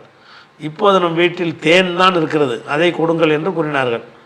நன்கு கவனியுங்கள் சகோதரர்களே, அழகான பிரகாசமான கிண்ணத்தில் தேனை ஊற்றி கொடுத்தார்கள். ஃபாத்திமா அவர்கள் அதை வாங்கி விருந்தினர்களின் முன் வைத்தார்கள். ஹஜரத் அலி அவர்கள் மகள் வீட்டில் தேனை பருகும்போது அதில் ஒரு முடி இருப்பதை கண்டு கொண்டார்கள். கண்மணி அதில் தேனை கொண்டாந்து வைக்கிறாங்களாம், அதில் ஒரு முடி கிடக்கலாம். சிறிது நேரம் கிண்ணத்தை உற்று பார்த்து யோசித்து பார்த்து, அருமை தோழர்களே, இதோ பிரகாசமான கிண்ணம், இனிமையான தேன், அதில் ஒரு முடி, இதை வைத்து உங்கள் பொன்னான கருத்துக்களை சொல்லுங்களேன் என்று அன்புடன் வேண்டிக் கொண்டார்கள். முதலாவதாக தேன் கிண்ணத்தை கையில் எடுத்த அபூபக்கர் அவர்கள் ஈமான், அதாவது இந்த 3ஐயும் இணைச்சி ஒரு கருத்து சொல்லணுமா, தேன், அதில் உள்ள பளிங்கு கிண்ணம், அதில் உள்ள முடி, இந்த 3க்கும் பொருத்தமான கருத்துக்களை சொல்லுங்கள் அப்படின்னு கேட்டாங்களாம். அபூபக்கர் சொன்னாராம், ஈமான் இந்த தேன் கிண்ணத்தை விட பிரகாசமானது, ஈமானோடு வாழ்வது தேனை விட இனிமையானது, ஈமானோடு இறப்பது இந்த முடியை விட சிக்கலானது. முடியையும் சொல்லியாச்சு, தேனையும் சொல்லியாச்சு, இப்படின்றாராம் அவர் கருத்து சொன்னாராம். அடுத்து உமர் அவர்கள் தனது கருத்தை முன்வைத்தார்கள். எப்படி, ஆட்சி அதிகாரம் இக்கிண்ணத்தை விட பிரகாசமானது, ஆட்சி அதிகாரங்கள் இந்த கிண்ணத்தை விட பிரகாசமானது, ஆட்சி புரிவது தேனை விட இனிமையானது, ஆட்சியில் நீதமாக நடந்து கொள்வது முடியை விட சிக்கலானது அப்படின்னாங்களாம். இது கருத்தா உளறலா? இது உமர் சொன்னார். எப்படி, ஆட்சி தேனை விட இனிமையானதா கஷ்டமானதா? ரொம்ப கஷ்டம் ஆட்சி. ஆட்சி புரிவது தேனை விட இனிமையானது, அது மாதிரி நீதியாக நடந்து கொண்டு முடியை விட சிக்கலானது அப்படிங்கிற மாதிரி சொன்னாங்களாம். அடுத்து உஸ்மான் அவர்கள் தேன் கிண்ணத்தை கையில் எடுத்து, கல்வி இந்த கிண்ணத்தை விட பிரகாசமானது, மார்க்க கல்வியை கற்றுக்கொள்வது இந்த தேனை விட இன்பமானது, கல்வி கற்றதன்படி அது அமல்களை செய்வது முடியை விட கணிதமானது அப்படின்னு சொல்லி அவரோ வாயில் வந்தெல்லாம் சொல்லியிருக்கிறார். அடுத்து அலி அவர்கள் தங்கள் கருத்துக்களை முன்வைத்தார்கள். விருந்தாளிகள் இந்த தேன் கிண்ணத்தை விட பிரகாசமானவர்கள், விருந்தாளியை உபசரிப்பது இந்த தேனை விட இனிமையானது, விருந்தாளியை திருப்திப்படுத்துவது இந்த முடியை விட சிக்கலானது அப்படின்னாங்களாம். அடுத்து அருமை மகளார் ஃபாத்திமா அவர்களின் கருத்துக்களை கேட்டார்கள். அதற்கு ஃபாத்திமா அவர்கள், யார சொல்லலாம், பெண்களின் வெட்கம் என்பது இந்த தேன் கிண்ணத்தை விட பிரகாசமானது, பெண்கள் பிறரிடமிருந்து உடலை மறைத்து வாழ்வது இந்த தேனை விட இனிமையானது, பெண்கள் தங்களை தாமே உலகில் தீய பார்வை தீய நடத்தையிலிருந்து பாதுகாத்துக் கொள்வது இந்த முடியை விட சிக்கலானது அப்படின்னாங்களாம். அனைவரின் கருத்தை கேட்ட பின்பு நபிசல்லாஸ் அவர்கள் தங்களின் பொன்னான கருத்தை முபாரக்கான வாய் திறந்து சொன்னார்கள். உருவமில்லாத அல்லாஹ் கிண்ணத்தை விட பிரகாசமானவன், அந்த அல்லாவிடம் ஒன்றி விடுவது தேனை விட இனிமையானது, அல்லாவின் கட்டளின் பிரகாரம் வாழ்வது இந்த முடிவை விட சிக்கலானது அப்படின்னாங்க அவங்க. சுப்ஹான் அல்லாஹ் அது போட்டுக்கிட்டாங்க இடையில. உடனே ஹஜரத் ஜிப்ரீல் அவர்கள் அங்கே வந்து, யாரை சொல்லலாம், எனது கருத்தையும் சொல்லிவிடுகிறேன் என்றார்கள். அனுமதி வாங்கிய பிறகு சொன்னார்கள், அல்லாவின் பாதை இக்கிண்ணத்தை விட பிரகாசமானது, அல்லாவின் பாதையில் செல்வது இந்த தேனை விட இனிமையானது, அல்லாவின் பாதையில் கடைசி வரை இஸ்திகாமத்தாக இருப்பது முடியை விட சிக்கலானது என்றார்களாம். இந்த புனிதமான உரையாடல்களை கேட்டுக்கொண்டு அல்லாஹ் தனது கருத்துக்களையும் சொல்லி அனுப்பினான். யா முகமது அவர்களே, சொர்க்கம் இந்த கிண்ணத்தை விட பிரகாசமானது, சூனத்தில் படைக்கப்பட்ட பொருட்கள் எல்லாம் இந்த தேனை விட இனிமையானவை, சூனத்தின் பாலத்தை சிராத்தை கடப்பது இந்த முடியை விட சிக்கலானது கொண்டாடலாம். அல்லாஹ் அக்பர். இப்படின்னு சொல்லி நோய் விசாரிக்க போன இடத்தில் ஒரு அற்புதமான அறிவு சார்ந்த உரையாடல் நிகழ்ச்சியை நபிசல்லா அவர்கள் நிகழ்த்தினார்கள். அல்லாஹ்வும் ஜிப்ரீலும் தங்கள் கருத்தை சொல்லும் அளவுக்கு இந்த கலந்துரையாடல் நடந்திருக்கிறது. ஃபாத்திமா அவர்கள் பெண் குலத்துக்கே மாபெரும் பெருமையை படிப்பினை சொல்லி சேர்த்தார்கள்னு விட்டுருக்காங்க. அப்போ இது உண்மையானு கேட்குறாரு. இதெல்லாம் ரசூல்லாவை பற்றி விளங்கின எவனாச்சும் உண்மை நம்புவானா? ரசூல்லாவை என்னமோ ஒரு கோமாளி மாதிரி ஆக்க பார்க்குறாங்க. அவனுக்கு தான் இது தேனை வச்சு கருத்தை சொல்லுங்க, கருத்தை சொல்லித்தர வந்தது ரசூல்லா. இந்த மாதிரி ஆளாளுக்கு உளர விட்டு கேட்டு ரசிக்கிற ரசூல்லாவுடைய வேலை கிடையாது. தேனை பார்த்தா தேனை குடிப்பாங்க, முடியறதா தூக்கி போட்டு முடியை தேனை குடிச்சிட்டு போவாங்களே தவிர இதை வைத்து ஒரு கருத்தை சொல்லுங்கள்னு சொல்லி இவங்க எதை புராண இதிகாசங்கள் எதை பார்த்துருப்பாங்க இவ்வளோ இருக்குது. உடனே ரசூல்லான்னு ஒரு ஜாயிண்டை பண்ணி கதையை விட்டாங்க. இதுக்கு அப்பட்டமான புழுகு மூட்டை கட்டுக்கதை. பொதுவாக அலி ஃபாத்திமான்னு வரக்கூடிய செய்திகளில் ஒரு 95% பொய் தான், பொய்யத்தான் புழுகி விட்டுருப்பாங்க. அந்த அடிப்படையில் வந்த ஒரு புழுகு மூட்டையில் ஒரு புழு தானே தவிர இந்த புழுகு மூட்டை எந்த ஒரு ஹதீஸ் கிதாப்லையும் கிடையாது, பொய். அடுத்து சேலத்திலிருந்து ஆசிப்புங்கிறவர் கேட்குறாரு, அதாவது குர்ஆன் படைக்கப்பட்டதா இல்லை அல்லாவின் பண்பா?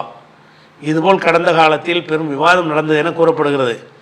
இதை என்னால் விளங்க முடியவில்லை, இது குறித்து விளக்கம் வேண்டும். குர்ஆன் மீது சத்தியம் செய்யலாம் என்று கூறியுள்ளனர், ஏனென்றால் அது அல்லாவின் பண்பு என்றும் அதனால் அதை செய்யலாம் என்கிறார்கள். அல்லாஹ்வை தவிர யார் மீதும் சத்தியம் செய்யக்கூடாது என்பதில் குர்ஆன் அடங்காதா? சேலத்திலிருந்து ஆசிப். அதாவது கடந்த காலத்தில் ஒரு சர்ச்சை நடந்துச்சுங்க. குர்ஆன் என்பது அது படைக்கப்பட்டதா, அதாவது படைக்கப்பட்டதுன்னா இல்லாமல் இருந்து படைக்கப்பட்டதா, ஆதியிலிருந்து இருந்து கொண்டிருப்பதா, ஆதியிலிருந்து இருந்து கொண்டிருப்பதான்னு ஒரு சர்ச்சை பண்ணியிருக்கிறாங்க. இந்த சர்ச்சை பண்ணி ரொம்ப பெரிய கோமாளித்தனம் பண்ணது அஹ்மது பின் ஹம்பல். அவர் வந்துக்கிட்டு இது பெரிய பயங்கரமான தத்துவம் மாதிரி வச்சுக்கிட்டு குர்ஆன் படைக்கப்பட்டது எவன் சொன்னாலும் காஃபிர் ஆயிடுவான் இப்படிங்கிற மாதிரிலாம் சொன்னார்னு சொல்லி கதைகளை அடித்து வச்சுருக்கிறாங்க. இதில் அன்ற காலத்தில் இந்த கருத்தில் தலையிட்ட 2 சாராருமே அறிவியலிகளாகத்தான் இருந்திருக்கிறார்கள். இந்த இதில் யார் கருத்து சொன்னாலும் சரி, இது ஒரு கருத்தா? குர்ஆன் என்னன்னு கேட்டால், குர்ஆன் அல்லாஹ்வுடைய வேதம். அல்லாஹ்வுடைய வேதங்கும்போது அது அல்லாஹ்வுடைய பேச்சு, கலாம் இல்லாதானே, கலாம் தானே அல்லாஹ்வுடைய பேச்சு. இதை இவங்க என்ன சர்ச்சை பண்ணாங்கன்னு முதல்ல எனக்கும் விளங்கலை. இவங்க சொன்ன எதுக்கு சர்ச்சை பண்ண, இதுக்கு இம்புட்டு பெரிய ரிஸ்க் எடுத்து இது கொள்கையை தீர்மானிக்கிற அளவு ஒரு விஷயமா ஆக்கினார்களே. அப்படிப்பட்ட பயங்கரமான பாரதூரமான விஷயமே இல்லை, சும்மா பைத்தியகார்த்தனமான ஒரு அறிவு குறைந்தவர்கள் செய்யக்கூடிய ஒரு சர்ச்சையை தான் பண்ணியிருக்கிறாங்க. என்ன சர்ச்சை பண்ணுறாங்கன்னு கேட்டால், அதாவது அல்லாஹ்வுக்கு பார்வை இருக்குது, கண் இருக்குது. அல்லாஹ்வுடைய கண் அவனுடைய உறுப்பு தானே, அவனுடைய உறுப்பு தான். அப்போ அல்லாஹ்வுடைய கண் படைக்கப்பட்டதா, அல்லாஹ் இருக்கும்போதே உள்ளதா? அல்லாஹ் இருக்கும்போதே உள்ளது. அல்லாண்ட எல்லாம் சேர்ந்தானே அல்லாங்கிறது அவனுடைய கை காலம் மூஞ்சி என்னென்ன இருக்க எல்லாம் சேர்த்து தான் அல்லாஹ். அப்போ அல்லாஹ் இருந்த காலமெல்லாம் அவனுடைய கண்ணும் இருந்தது. அல்லாஹ்வுடைய கைங்கிறோம், அல்லாஹ்வுடைய கை முன்னாடி இல்லாமல் இருந்து அப்புறமேல கையை படைச்சிக்கிட்டானா, அல்லான்னு இருக்கும்போதே கையும் சேர்ந்து இருந்துச்சா? கையும் சேர்ந்து இருந்துச்சு. அப்போ அல்லாஹ்வுடைய எல்லா பண்புகளுமே எல்லா உறுப்புகளுமே அல்லாஹ்கிட்ட இல்லாமல் இருந்து உண்டானது கிடையாது. அந்த அந்த என்ன சர்ச்சை பண்ணாங்கங்கிறக்கா இந்த விளக்கத்தை சொல்கிறேன். என்ன சர்ச்சை வந்துச்சுன்னு சொன்னால், அல்லாஹ்னா அவன் அல்லாஹ்னா யாரும் வழங்கியிருக்கிறோம். அந்த அல்லாஹ்வுக்கு வந்து பல தன்மைகள் இருக்குது. அல்லாஹ் வந்து பிடிப்பாண்டு வருது, கை இருக்குன்னு வருது, அல்லாஹ்வுக்கு முகம் இருக்குன்னு வருது. அல்லாஹ்வுடைய முகம் இருக்குன்னு சொன்னால் அந்த முகம் வந்து பின்னாடி வந்து ஒட்டிக்கிருச்சு. அல்லாஹ் இருக்கும்போது உள்ளதா? அல்லாஹ் இருக்கும்போது உள்ளது. அந்த மாதிரி வரும் பொழுது அப்போ அல்லாஹ்வுடைய பேச்சுன்னு இருக்குல்ல, அந்த பேச்சு கலாம், அந்த கலாம் என்பதும் அதில் தானே இருந்திருக்கு. கலாம் என்பது பேச்சு என்பது அல்லாஹ்வுடைய ஒரு அங்கம் தானே. எப்படி முகம் என்பது அல்லாஹ்வுடைய ஒரு அங்கமோ, கை என்பது அல்லாஹ்வுடைய அங்கமோ, அந்த மாதிரி அல்லாஹ்வுடைய பேச்சு என்பதும் அல்லாஹ்வுடைய அங்கம்தான். அப்படின்னு என்ன அர்த்தம்? அது வந்து ஆதியிலிருந்து இருந்துகிட்டே இருக்கிறது. அல்லாஹ்வுடைய கலாம் என்பது வந்து அல்லாஹ் இருக்கும் பொழுதே அந்த கலாமும் இருந்து கொண்டிருக்கிறது அப்படின்னு சொல்லி, அல்லாஹ்வுடைய எப்படி முகத்தை வந்து அல்லாஹ்வுடைய முகம் என்று சொல்லும்போது என்ன கருதுகிறோம்? அல்லாஹ் முதல்ல இருந்தால் முகம் இல்லாமல் பிறகு முகத்தை செஞ்சு வச்சுக்கிட்டான கருதுகிறோம்? இல்லை. அல்லாஹ்வுடைய கைங்கிறது எப்படி கருதுகிறோம்? கைங்கிறது முதல் இல்லாமல் இருந்துச்சு, அப்புறமா கையை உண்டாகிட்டான்னு சொல்லுவீங்களா? அல்லாஹ்வுடைய கையினால அல்லாஹ் இருக்கும்போதெல்லாம் அல்லாஹ்வுடைய கையும் இருக்குது. அவனே தான் அது அப்படிங்கிற மாதிரி தான் விளங்குறோம். இதே மாதிரி தான் அல்லாஹ்வுடைய கண்ணு காது அதை விளங்குற மாதிரி அல்லாஹ்வுடைய பேச்சுங்கிறதே விளங்கணும் அப்படிங்கிறாரு அஹ்மது ஹம்பல். அல்லாஹ்வுடைய பேச்சு என்பது கலாம் என்பது அல்லாஹ்ட்டே உள்ளது, பின்னாடி உண்டானது கிடையாது.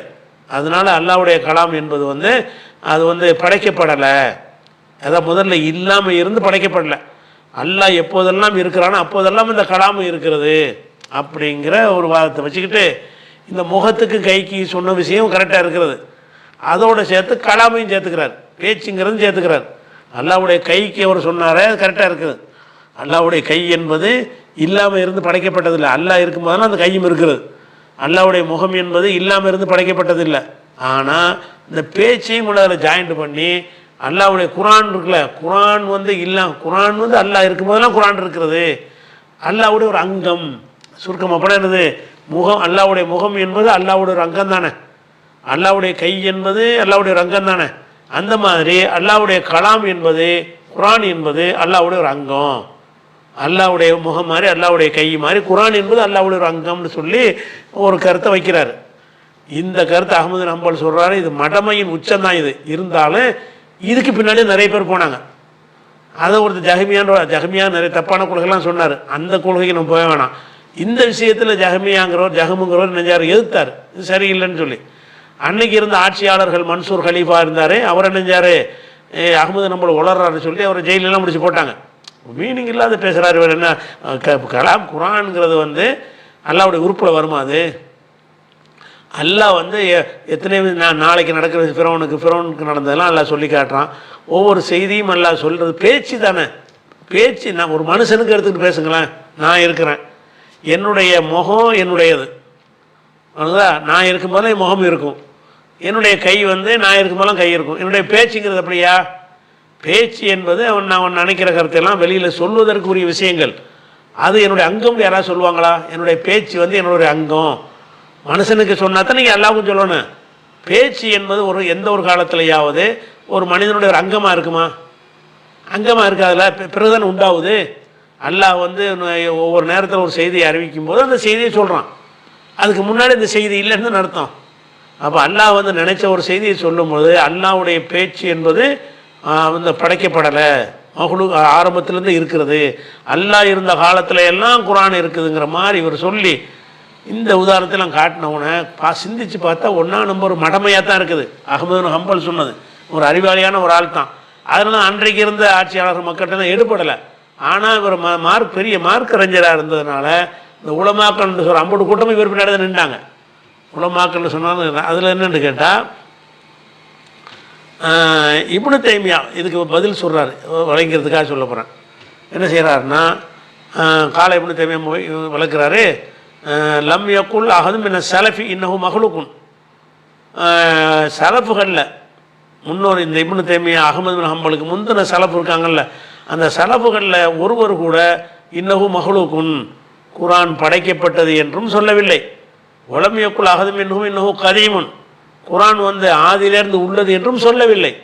இது தேவையற்ற சர்ச்சைங்கிறாரு. அதாவது குரான் வந்து ஆதியிலேருந்து இருக்குதா அல்லது இடையில அல்லாஹ் எப்போ பேசுகிறானோ அப்போ தான் அது வருதா என்ற ஒரு சர்ச்சையில் வந்து கடந்த காலத்தில் ஒருத்தருமே சொல்லலை.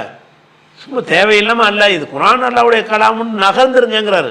உலமியக்குள் வாஹிது மினல் கவுலைன் அஹது மின சஹாபா, சஹாபாக்களில் ஒருத்தர் கூட குர்ஆன் படைக்கப்பட்டதா என்று சொன்னது கிடையாது, படைக்கப்படலைன்னு சொன்னது கிடையாது. வணங்குதா கூட தாபியின அப்போ தாபியின் சஹாபாக்களுக்கு பிந்தி தான் இந்த முசீபத்து வருகிறது. இந்த முசீபத்தை உண்டாக்குனவர் அஹ்மது பின் ஹம்பல் தான். வணங்குதா அவர் பக்கம் தான் கரெக்டுன்னு இன்றைக்கி உள்ள இந்த செலவு கூட்டம்லாம் பேசிக்கிட்டு இருக்கோம். வணங்குதா அவர் பக்கமும் கரெக்டு கிடையாது, இந்த ஜஹமி கூட்டத்தில் 2 பேருமே தப்பு பண்ணியிருக்காங்க. இது ஒரு சர்ச்சையாடா, குர்ஆன் அல்லாஹ்வுடைய வேதம்னு போய்கிட்டு இருப்பியா, இந்த பேச்சு வந்து அவனோட ஒட்டுனதா அவனோட பிரிந்ததா இப்படின்னு அல்லாஹ் பற்றி அறிவில்லாத விஷயத்தில் சர்ச்சை பண்ணி சமுதாயத்தில் வெட்டு குத்துலாம் நடக்கிற அளவுக்கு ஆகி பெரிய குழப்பத்தை ஏற்படுத்திட்டாங்க. அழகா போன சமுதாயத்தில் இந்த குர்ஆன் படைக்கப்பட்டதாங்கிற சர்ச்சை தான் பெரிய சர்ச்சையா, பாரிய சர்ச்சைங்கிறனால இலங்கை பாஷையில் சொன்னான் பாரிய சர்ச்சை இதை தான் ஆக்கப்பட்டுச்சு. என்ன இதில் என்ன கருத்து சொல்ல வர்றீங்க, குர்ஆன் அல்லாஹ்வுடைய கலாம் வேதம் சொல்லி போய்கிட்டு இருப்பியா, இந்த குர்ஆன் வந்து அல்லாஹ் இருக்கும்போதே இருந்ததா அல்லது முதல்ல இல்லாமல் வந்து பிறகு அல்லாஹ் நினைக்கும் போது சொல்கிறானா, இது எதுக்கு அல்லாஹ்வுடைய அவன் எடுக்கிற முடிவை பற்றி எதுக்கு தேவையில்லைன்னு ஆய்வு பண்ணுற, இதை பற்றி அவன் அழகாக என்ன சொல்கிறான்னு கேட்டால் இப்னு தைமியா சொல்கிறது தான் இதுக்கு பதில். என்னென்னு கேட்டால் லம் யகுல் அஹது மின ஸலஃபி இன்னஹு மஹ்லூக்குன், குர்ஆன் வந்து இல்லாமல் இருந்து உருவானது என்றும் ஒருத்தரும் சொன்னதில்லை. ஃபலம் யகுல் அஹது மின்ஹு இன்னஹு கதீமுன், அது ஆதியிலிருந்தே இருந்து கொண்டு வருகிறது என்று ஒருவரும் சொன்னதில்லை. லம் யகுல் வாஹிது மினல் கவுலைனி, இந்த 2 சொல்லில் ஒரு சொல்லையும் சொன்னதில்லை. அஹது மின சஹாபா, சஹாபாக்கள் ஒருத்தரும் சொன்னதில்லை. ஒல தாபியின் லஹும் இஹ்சான், தாபியின்களும் சொன்னதில்லை. ஒலா மம்பாதஹும் மினல் ஐமத்தி, பின்னாடி வந்த நல்லறிஞர்களுக்கு அஹ்மது முஹம்மதுக்கு முந்தி வந்த அபு ஹனீஃபாவோ மாலிக்கோ ஷாஃபியோ சொன்னதில்லை. பலில் ஆசார் முத்தவாத்திரத்தின் அணுகும், அவங்களுடைய என்ன சொன்னார்கள் என்ற செய்திகள் எல்லாம் முத்தவாத்திராக கணக்கு வழக்கு இல்லாத அறிவிப்பாளர் வழியாக அறிவிக்கப்பட்டிருக்கிறது. எப்படி அறிவிக்கிறது, அன்னஹும் கானு யகுலூன, அவங்களாம் சொல்லி கொண்டிருந்தார்கள் அல் குர்ஆனு கலாமுல்லா, குர்ஆன் அல்லாஹ்வுடைய கலாம், அவ்வளோதான். குர்ஆனை பற்றி குர்ஆன் என்ன அல்லாஹ்வுடைய கலாம், அதை விட்டு அந்த கலாம் முன்னாடி இருந்துச்சா இடையில வந்துச்சா அப்படின்னு சொல்லுவது வந்து அர்த்தமற்றது, அதில் வந்து சிந்திக்கிறதுக்கு உள்ளது கிடையாது, அது ஒரு விஷயம் இருக்குது. அதுக்கப்புறம் என்னென்னு கேட்டால் இதில் இந்த ஜஹமியா இவங்க என்ன வாதம் வைக்குவாங்கன்னு கேட்டால் உலகத்தில் உள்ள விஷயங்கள் வந்து 2 தான், ஒன்று ஹாலிக்கு ஒன்று மஹ்லூக். தான் ஒன்று என்னது படைத்தவன், இன்னொன்று படைக்கப்பட்டது, 2 தான் உலகத்தில் இருக்கிறது. அப்படின்னு சொன்னீங்கன்னா குர்ஆன் வந்து மஹ்லூக் படைக்கப்பட்டதுன்னு படைக்கப்படலை அப்படின்னு சொன்னீங்கன்னா அது படைச்சதா, அது ஹாலிக்கான்னு கேட்குறாங்க. அவர் லாஜிக்காக பேசுகிறார். இப்படி லாஜிக்காக பண்ணி என்ன செய்கிறாருன்னு கேட்டால் ஹாதல் குர்ஆன் உள்ளது இப்போ ஐதீனா நக்ரவுஹு, நம்ம ஓதுகிற இந்த குர்ஆன் இருக்கிறதுல அது மஹ்லூக்குன் படைக்கப்பட்டது. நம்ம ஓதுகிற இந்த குர்ஆன் வந்து மஹ்லூக்கு தான், லா ஹாலிக்குன், அது வந்து படைச்சது கிடையாது. இல்லை அன்னஹு முனஸ்ஸலுன், அது இறக்கப்பட்டுச்சு, இல்லாமல் இருந்து இறக்கப்பட்டுச்சு. அதனால் இந்த குர்ஆன் என்பதை பொறுத்த வரைக்கும் அல்லாஹ் வந்து ஒரு கருத்தை சொல்கிறான்னு வைங்களேன், அந்த கருத்தை சொல்வது வந்து அல்லாஹ்வுடைய ஒரு அங்கம்னு கருதுறது மடமை தான். அது இப்படி அவர் அஹ்மது ஹம்பல் சொன்னாலும் சரி யார் சொன்னாலும் சரி அது ஒரு மடமையான கருத்து, அல்லாஹ்வுடைய அங்கம் ஆகாது. அங்கம்ங்கிறது வந்து உறுப்புகள் மாதிரி உள்ள அம்சத்துக்கு தான் வருமே தவிர அவர்லாம் மூச்சு விட்றான்னு வைங்களேன், அந்த மூச்சு அல்லாவா, நான் சொல்கிறேன் பேச்சு அல்லான்னு சொன்னீங்கன்னா மூச்சு மூக்கு இருந்தால் மூச்சு விடுவோம்ல, அது பார்வையில் ஒன்று பார்க்குறோம்ல, அதுலேருந்து ஒளி போகுதுல, அது அல்லாவா, அது அல்லாஹ் கிடையாது. அப்போ சில விஷயங்கள் காதில் கேட்குற சத்தம் அது அல்லாவா, அது அல்லாஹ் கிடையாது. அல்லாண்டா என்னென்னு கேட்டால் அவனுடைய முகம் அல்லான்னு சொல்லுங்கள், ஓகே. அவனுடைய கை அல்லாஹ்வுடைய உறுப்போ சொல்லுங்கள், அது வந்து ஆதியிலிருந்து அல்லாஹ் இருந்த காலமெல்லாம் அவனுடைய முகம் இருக்கிறது, அல்லாஹ் இருந்த காலமெல்லாம் அவனுடைய கை இருக்கிறது, அல்லாஹ் இருந்த காலமெல்லாம் அவனுடைய மூக்கு இருக்குது, கை இருக்குது, காது இருக்குது, என்னென்ன வருதோ எல்லாம் சொல்லுங்கள், வாய் வரைக்கும் சொல்லுங்கள். பேச்சு எதுக்கு சேர்க்குறீங்க, பேச்சுங்கிறது ஒரு அங்கத்தில் வராத, பேச்சுங்கிறது செயல்பாடுகள் தானே. இப்போ உதாரணமாக வந்து ஆதம் அலைஹிஸ்ஸலாம் அதெல்லாம் படைச்சான்ல, அவன் படைச்சது வந்து அது என்னது அல்லாஹ்வுடைய ஒரு செயல் தானே. அல்லாஹ்வுடைய செயலும் படைக்கப்படாதுன்னு சொல்லுங்கள் பார்ப்போம். அப்போ ஆதம் படைக்கப்படலன்னு சொல்லுங்கள். ஏன்னா ஆதம் படைக்கப்பட கிடையாது, அதில் உள்ள ஒரு ஏன்னு கேட்டால் அல்லாஹ்வுடைய செயல் தானே. அது உலகத்தை படைத்தல் வந்து அல்லாஹ்வுடைய செயல். பேச்சு எப்படி அல்லாஹ்வுடைய ஒரு செயலாக இருக்கிறதோ அது மாதிரி தான் உலகத்தை படைக்கிறது அல்லாஹ்வுடைய செயல் தான். அல்லாஹ்வுடைய செயலாக இருக்கிறதுனால இந்த படைத்தல் என்பதும் ஆதியிலிருந்து இருந்தது அப்படி சொல்லுவீங்களா, பிரிக்கிறீங்களா இல்லையா? அல்லாஹ் தான் படைக்கிறான். எப்போ படைக்கிறான்? இல்லாமல் இருந்துட்டு படைக்கிறான். எப்போ பேசுகிறான்? பேசாமல் இருந்துட்டு பேசுகிறான். அப்போ அப்படின்னு எடுத்துகிட்டு போகிற ஒரு விஷயத்தை வந்துக்கிட்டு தேவையில்லாமல் பண்ணி அன்றைய ஆட்சியாளர்களால் கடுமையான சித்திரவதைக்கு ஆளாக்கப்பட்டார் அஹ்மது பின் ஹம்பல். இந்த ஒரு காரணத்துக்காக வேண்டி அன்றைக்கு இருந்த கவர்மெண்ட் அரசாங்க ரீதியான விஷயங்கள் சப்போர்ட் எல்லாம் அந்த ஜஹ்மு என்பவருக்கு தான் இருந்தது. அவர் சொல்லக்கூடியதுன்னு அவருடைய கேள்விக்கு உங்கள்ட்ட பதில் சொல்ல முடியலை, விவாதத்துக்கு அவர்கிட்ட போக முடியல, விவாத திறமை உள்ளவர் அப்படின்னு சொல்லிட்டு மழுப்பிடுவாங்க, விவாதத்துக்கு போக முடியலை. அந்த ஜஹ்முங்கிறவருடைய கொள்கை வந்து தப்பான கொள்கை நிறைய இருக்கிறது, அது வேறு விஷயம். இந்த விஷயத்தில் இவர் தேவையில்லாத பைத்தியகாரத்தனம் பண்ணியிருக்காரு. அது அஹ்மது பின் ஹம்பல் செஞ்சது வந்து அதை எடுத்துக்கொண்டு இப்போ குர்ஆன் மகளுக்கு பெரிய சர்ச்சை நடந்தது. இமாம் அபூ ஹம்பல் அவர் சுன்னத் ஜமாத்தை காப்பாற்றினார்கள், அஹ்லு சுன்னத்துக்கு அதனால் தலைவராகி விட்டார்கள்லாம் சொல்கிறாங்க. முதல்ல குர்ஆன் மகளுக்கா படைக்கப்பட்டதா படைக்கப்படலையாங்கிற ஒரு விஷயத்தை வந்து நீ விலைக்கு மட்டும் சொல்லு பார்ப்போம். கேட்குறவனுக்கு விளங்குற மாதிரி படைக்கப்பட்டதுன்னா என்ன, படைக்கப்படலைன்னா என்ன அர்த்தம், இதை சொன்னால் என்ன வரும், அதை சொன்னால் என்ன வரும். சரி, அப்போ குர்ஆனுக்கு சொன்னீங்கன்னு சொன்னால் அப்போ ஹதீஸ் என்னது? குர்ஆன் வந்து அல்லாஹ் இருக்க, ஹதீஸும் அல்லாஹ்வுடைய பேச்சு தானுங்க. ஹதீஸ் என்பதும் வஹி அல்லாஹ் தானே இறக்குறான். அப்போ ரசூலுல்லாஹ் கேட்டதை மக்கள்கிட்ட சொல்கிறாங்கல்ல, அப்போ என்ன செய்யணும்? ஹதீஸ்களும் அல்லாஹ்வுடைய அங்கம் அப்படின்னு சொல்லி பார்ப்போம். ஏன்னா ஹதீஸ் அல்லாஹ்ட்டேருந்து வருது. குர்ஆன் எப்படி அல்லாஹ்வுடைய பேச்சாக வருகிறதோ அதே மாதிரி ஹதீஸ் என்ன செய்கிறது? அல்லாஹ் தான் இந்த உள்ளத்தில் அதை போடுறான். உள்ளத்தில் போடும் பொழுது அப்போ உள்ளத்தில் போட்ட விஷயமும் என்னவது ஆதியிலேருந்து உள்ளதுன்னு சொல்லுங்க பார்ப்போம். அதனால் இந்த கேள்வி கேட்டவருக்கு விளங்கலைன்னு சொல்கிறார். எனக்குமே விளங்கலை. என்னத்துக்கு போட்டு சண்டை போட்டாங்க? ஒரு சமுதாயத்தையே ரெண்டாக பிரிக்கிற அளவுக்கு பாரதூரமாக பேசுகிற அளவுக்கு இருக்கிற அளவுக்கு மரகலண்டு போய் இருந்தார்களான்னு நினைக்க கோபம், இந்த சப்ஜெக்ட் எடுத்தால் கோபம் தான் வருது. இல்லை மூளையெல்லாம் கொடுக்கலையா, என்ன இது தேவையா? இதுதான் சத்திய அசத்தியத்துக்கு அளவுகோலாக்கி கொண்டு யாராச்சும் குர்ஆன் படைக்கப்பட்டிருன்னு சொன்னால் அவனை காஃபிர்ன்ற அளவுக்குலாம் பத்தா கொடுத்துருக்காங்க. அதனால் குர்ஆனுங்கிறது படைக்கப்பட்டன்னு அர்த்தம்னு கேட்டால் அல்லாஹ் இருக்கிறான் அப்புறம் தான் அவன் பேசணும் அப்படிங்கிறது இருக்குல்ல, அதுதான் அப்படி சொன்னால் காஃபிரான். தேவைக்கு தகுந்த மாதிரி தான் நல்லா பேசுவான். ஃபிரௌன் நோக்கி பேசுகிறான்னா இப்போ ஃபிரௌன் வந்த பிறகு மூசா நபிட்டு நல்லா பேசுகிறான். எப்போ பேசுனான்? மூசா நபி முந்தையே மூசா நபி பேசிட்டானல்ல, மூசா நபி கூப்பிட்டு நல்லா பேசினானே. மூசான்னு ஒருத்தர் படைக்கப்பட்டு அவர் வந்த பிறகு தான் நல்லா பேசுகிறான். மூசாவும் கையில் என்ன வச்சுக்கிறான்னு கேட்குறான். அது எப்போ கேட்குறான்? மூசா வந்த பிறகு தானே கேட்குறான். அப்போ இந்த பேச்சுக்கள் வந்து சூழ்நிலைக்கு தகுந்தவாறு அல்லாஹ் சொல்லக்கூடியது வந்து பேச்சு எப்படி அல்லாஹ்வுடைய ஒரு அங்கமாகும்? பேச்சப்போ எவனை அங்கம்? கை மூஞ்சிக்கு உள்ள வாதத்தை வச்சு அல்லாஹ்வுடைய ஃபிட் பண்ணுறாங்க. கை அல்லாஹ்வுடைய அங்கம், முகம் அல்லாஹ்வுடைய அங்கம் என்பதில் மாற்று கருத்து கிடையாது. பேச்சுங்கிறது அங்கத்தில் எப்படி பாருங்க, வாய் அல்லாஹ்வுடைய அங்கம்னு சொல்லி ஒத்துக்கிறோம். பேச்சு என்பது அதிலிருந்து வெளிப்படக்கூடிய செயல். கை என்பது அல்லாஹ்வுடைய கை தான். அல்லாஹ்வுடைய கையில் என்ன செஞ்சானோ அதெல்லாம் வந்து அல்லாஹ்வாயிருமா? அல்லாஹ்வுடைய கையை கொண்டு பல விஷயங்களை செஞ்சுருக்கிறான்ல. வானத்தை கூட கைகளால் வசமா பனைனாக அபி ஐதீன், வானத்தை நமது கைகளால் படைத்திருக்கிறோம்னு அல்லாஹ் சொல்கிறான். அப்போ கைகளால் படைத்தோன்ற காரணத்தினால வானம் வந்து ஆதியிலேருந்து உள்ளதா? கையினால தான் படைச்சிருக்கிறான். அப்போ கை அல்லாஹ்வுடைய அங்கமாக இருக்குமே, ஆனால் கையினால் செஞ்சதும் அல்லாஹ் ஆயிருமா? அல்லாஹ்வுடைய அங்கமாகுமா? அதுதானே. அதே மாதிரி தான் வாய் அல்லாஹ்வுடைய இதாக இருக்குமே, ஆனால் அதுலேருந்து பேசுகிற பேச்சும் அல்லாஹ் எப்படி ஆகும்? பேச்சு தான் அல்லாங்கிறாங்க, கலாமுங்கிறது அல்லாங்கிறாங்க. அதனால அந்த கேள்வி அது கேட்குறாரு, குர்ஆன் மீது சத்தியம் செய்யலாமா? செய்யலாம் ஏன்னு கேட்டால் குர்ஆனுங்கிறது அல்லாஹ் தான். குர்ஆன் மீது சத்தியம் செஞ்சாலும் தப்பு இல்லை. அந்த மசாலுக்கெல்லாம் போகிறாங்க தேவையில்லாமல். நமக்கு தேவை என்னென்னா இந்த சர்ச்சையெல்லாம் பார்த்துட்டு வெறுத்து போய் தான் இப்னு தைமியா என்ன செய்கிறான்னு கேட்டால் இது ஒரு அர்த்தமில்லாத வழியில் காலத்தை விரயம் பண்ணியிருக்கிறாங்க. இத்தனைக்கு அஹ்மது பின் ஹம்பலை ரொம்ப மதிக்கிறவர் இப்னு தைமியா, ஆனுங்களா? அது இருக்கிற இமாம்களே ரொம்ப மதிக்கிறவர் தான். இருந்தாலும் அவர் பேரை குறிப்பிடாமல் என்ன செய்கிறாருன்னு கேட்டால், ஜென்ரலாக என்ன செய்கிறாருன்னு கேட்டால் இதை வந்து மகளுக்கு ஒன்று இப்போ குர்ஆன் படைக்கப்படலை இது ஒரு சர்ச்சை, பைத்தியக்காரத்தனம். குர்ஆன் அல்லாஹ்வுடைய வேதம்னு சொன்னோன்னே சாதாரணமாக மக்கள் என்ன விளங்கிக்கிறாங்களோ அப்படி விட்டுறணும், அதான் சரி. மேலப்பாளையம் ரஃபீக் அலிங்கிறவர் கேட்குறாரு, பெண் குழந்தை பாதுகாப்பு, குறிப்பாக செல்வ மகள் சேமிப்பு திட்டம் மற்றும் அரசு வழங்கக்கூடிய இன்ன பிற சேமிப்பு திட்டங்களில் சேரலாமா? இது பற்றி மார்க்கம் கூறும் வழிமுறை என்னன்னு கேட்குறாரு.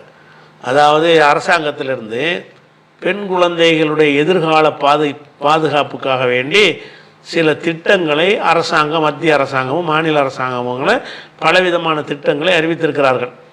அதில் அவர் செல்வ மகள் சேமிப்பு திட்டம்னு ஒரு திட்டத்தை சொல்கிறார். அதில் சேரலாமான்னு, அது போன்ற திட்டங்களில் சேரலாமான்னு கேட்குறாரு.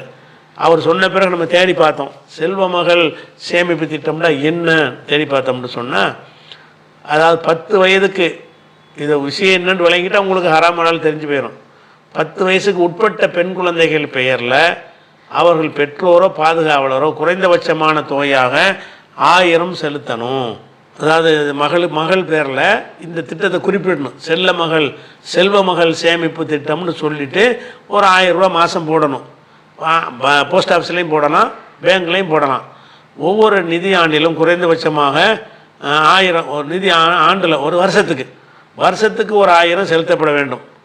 இப்படி 14 ஆண்டுக்கு வந்து செலுத்தணும். 14 ஆண்டுக்கு செலுத்தணும்னா 14,000 ரூபா தான் வரும். 8.2% வட்டி வழங்கப்படுகிறது. வருமான வரி விலக்கெல்லாம் அளிக்கப்படுகிறது. முதிர்வு தொகையை 21ஆம் ஆண்டு இறுதியில் பெறலாம். ஆனால் நம்ம கொடுத்த தொகை எவ்வளோவா இருக்கும்னு கேட்டால் 14 வருஷத்துக்கு 14,000 தான் கொடுத்துருப்போம். ஆனால் என்ன செய்வான்னு கேட்டால் 8.2% வட்டியாக வழங்கப்படுகிறது. அப்போ வட்டி போட்டு தர்றான். வருஷத்துக்கு வருஷம் 1000 ரூபாய்க்கு 8 ரூபான்னு போட்டாங்கன்னா அந்த தொகை கூட்டிகிட்டு வரும்ல, கூடி போட்டு தருவான்னு வருது. ஆக மொத்தத்தில் நீங்கள் சேமிக்கிற சேமிப்புக்கு வந்து வட்டி போட்டு தான் அவன் தர்றான் அப்படின்னு இருக்கிறதுனால வட்டி தான் கூடாது தானே. அந்த சேமிப்பு திட்டங்கிற பேரில் அதெல்லாம் விடுதரக்கூடாது.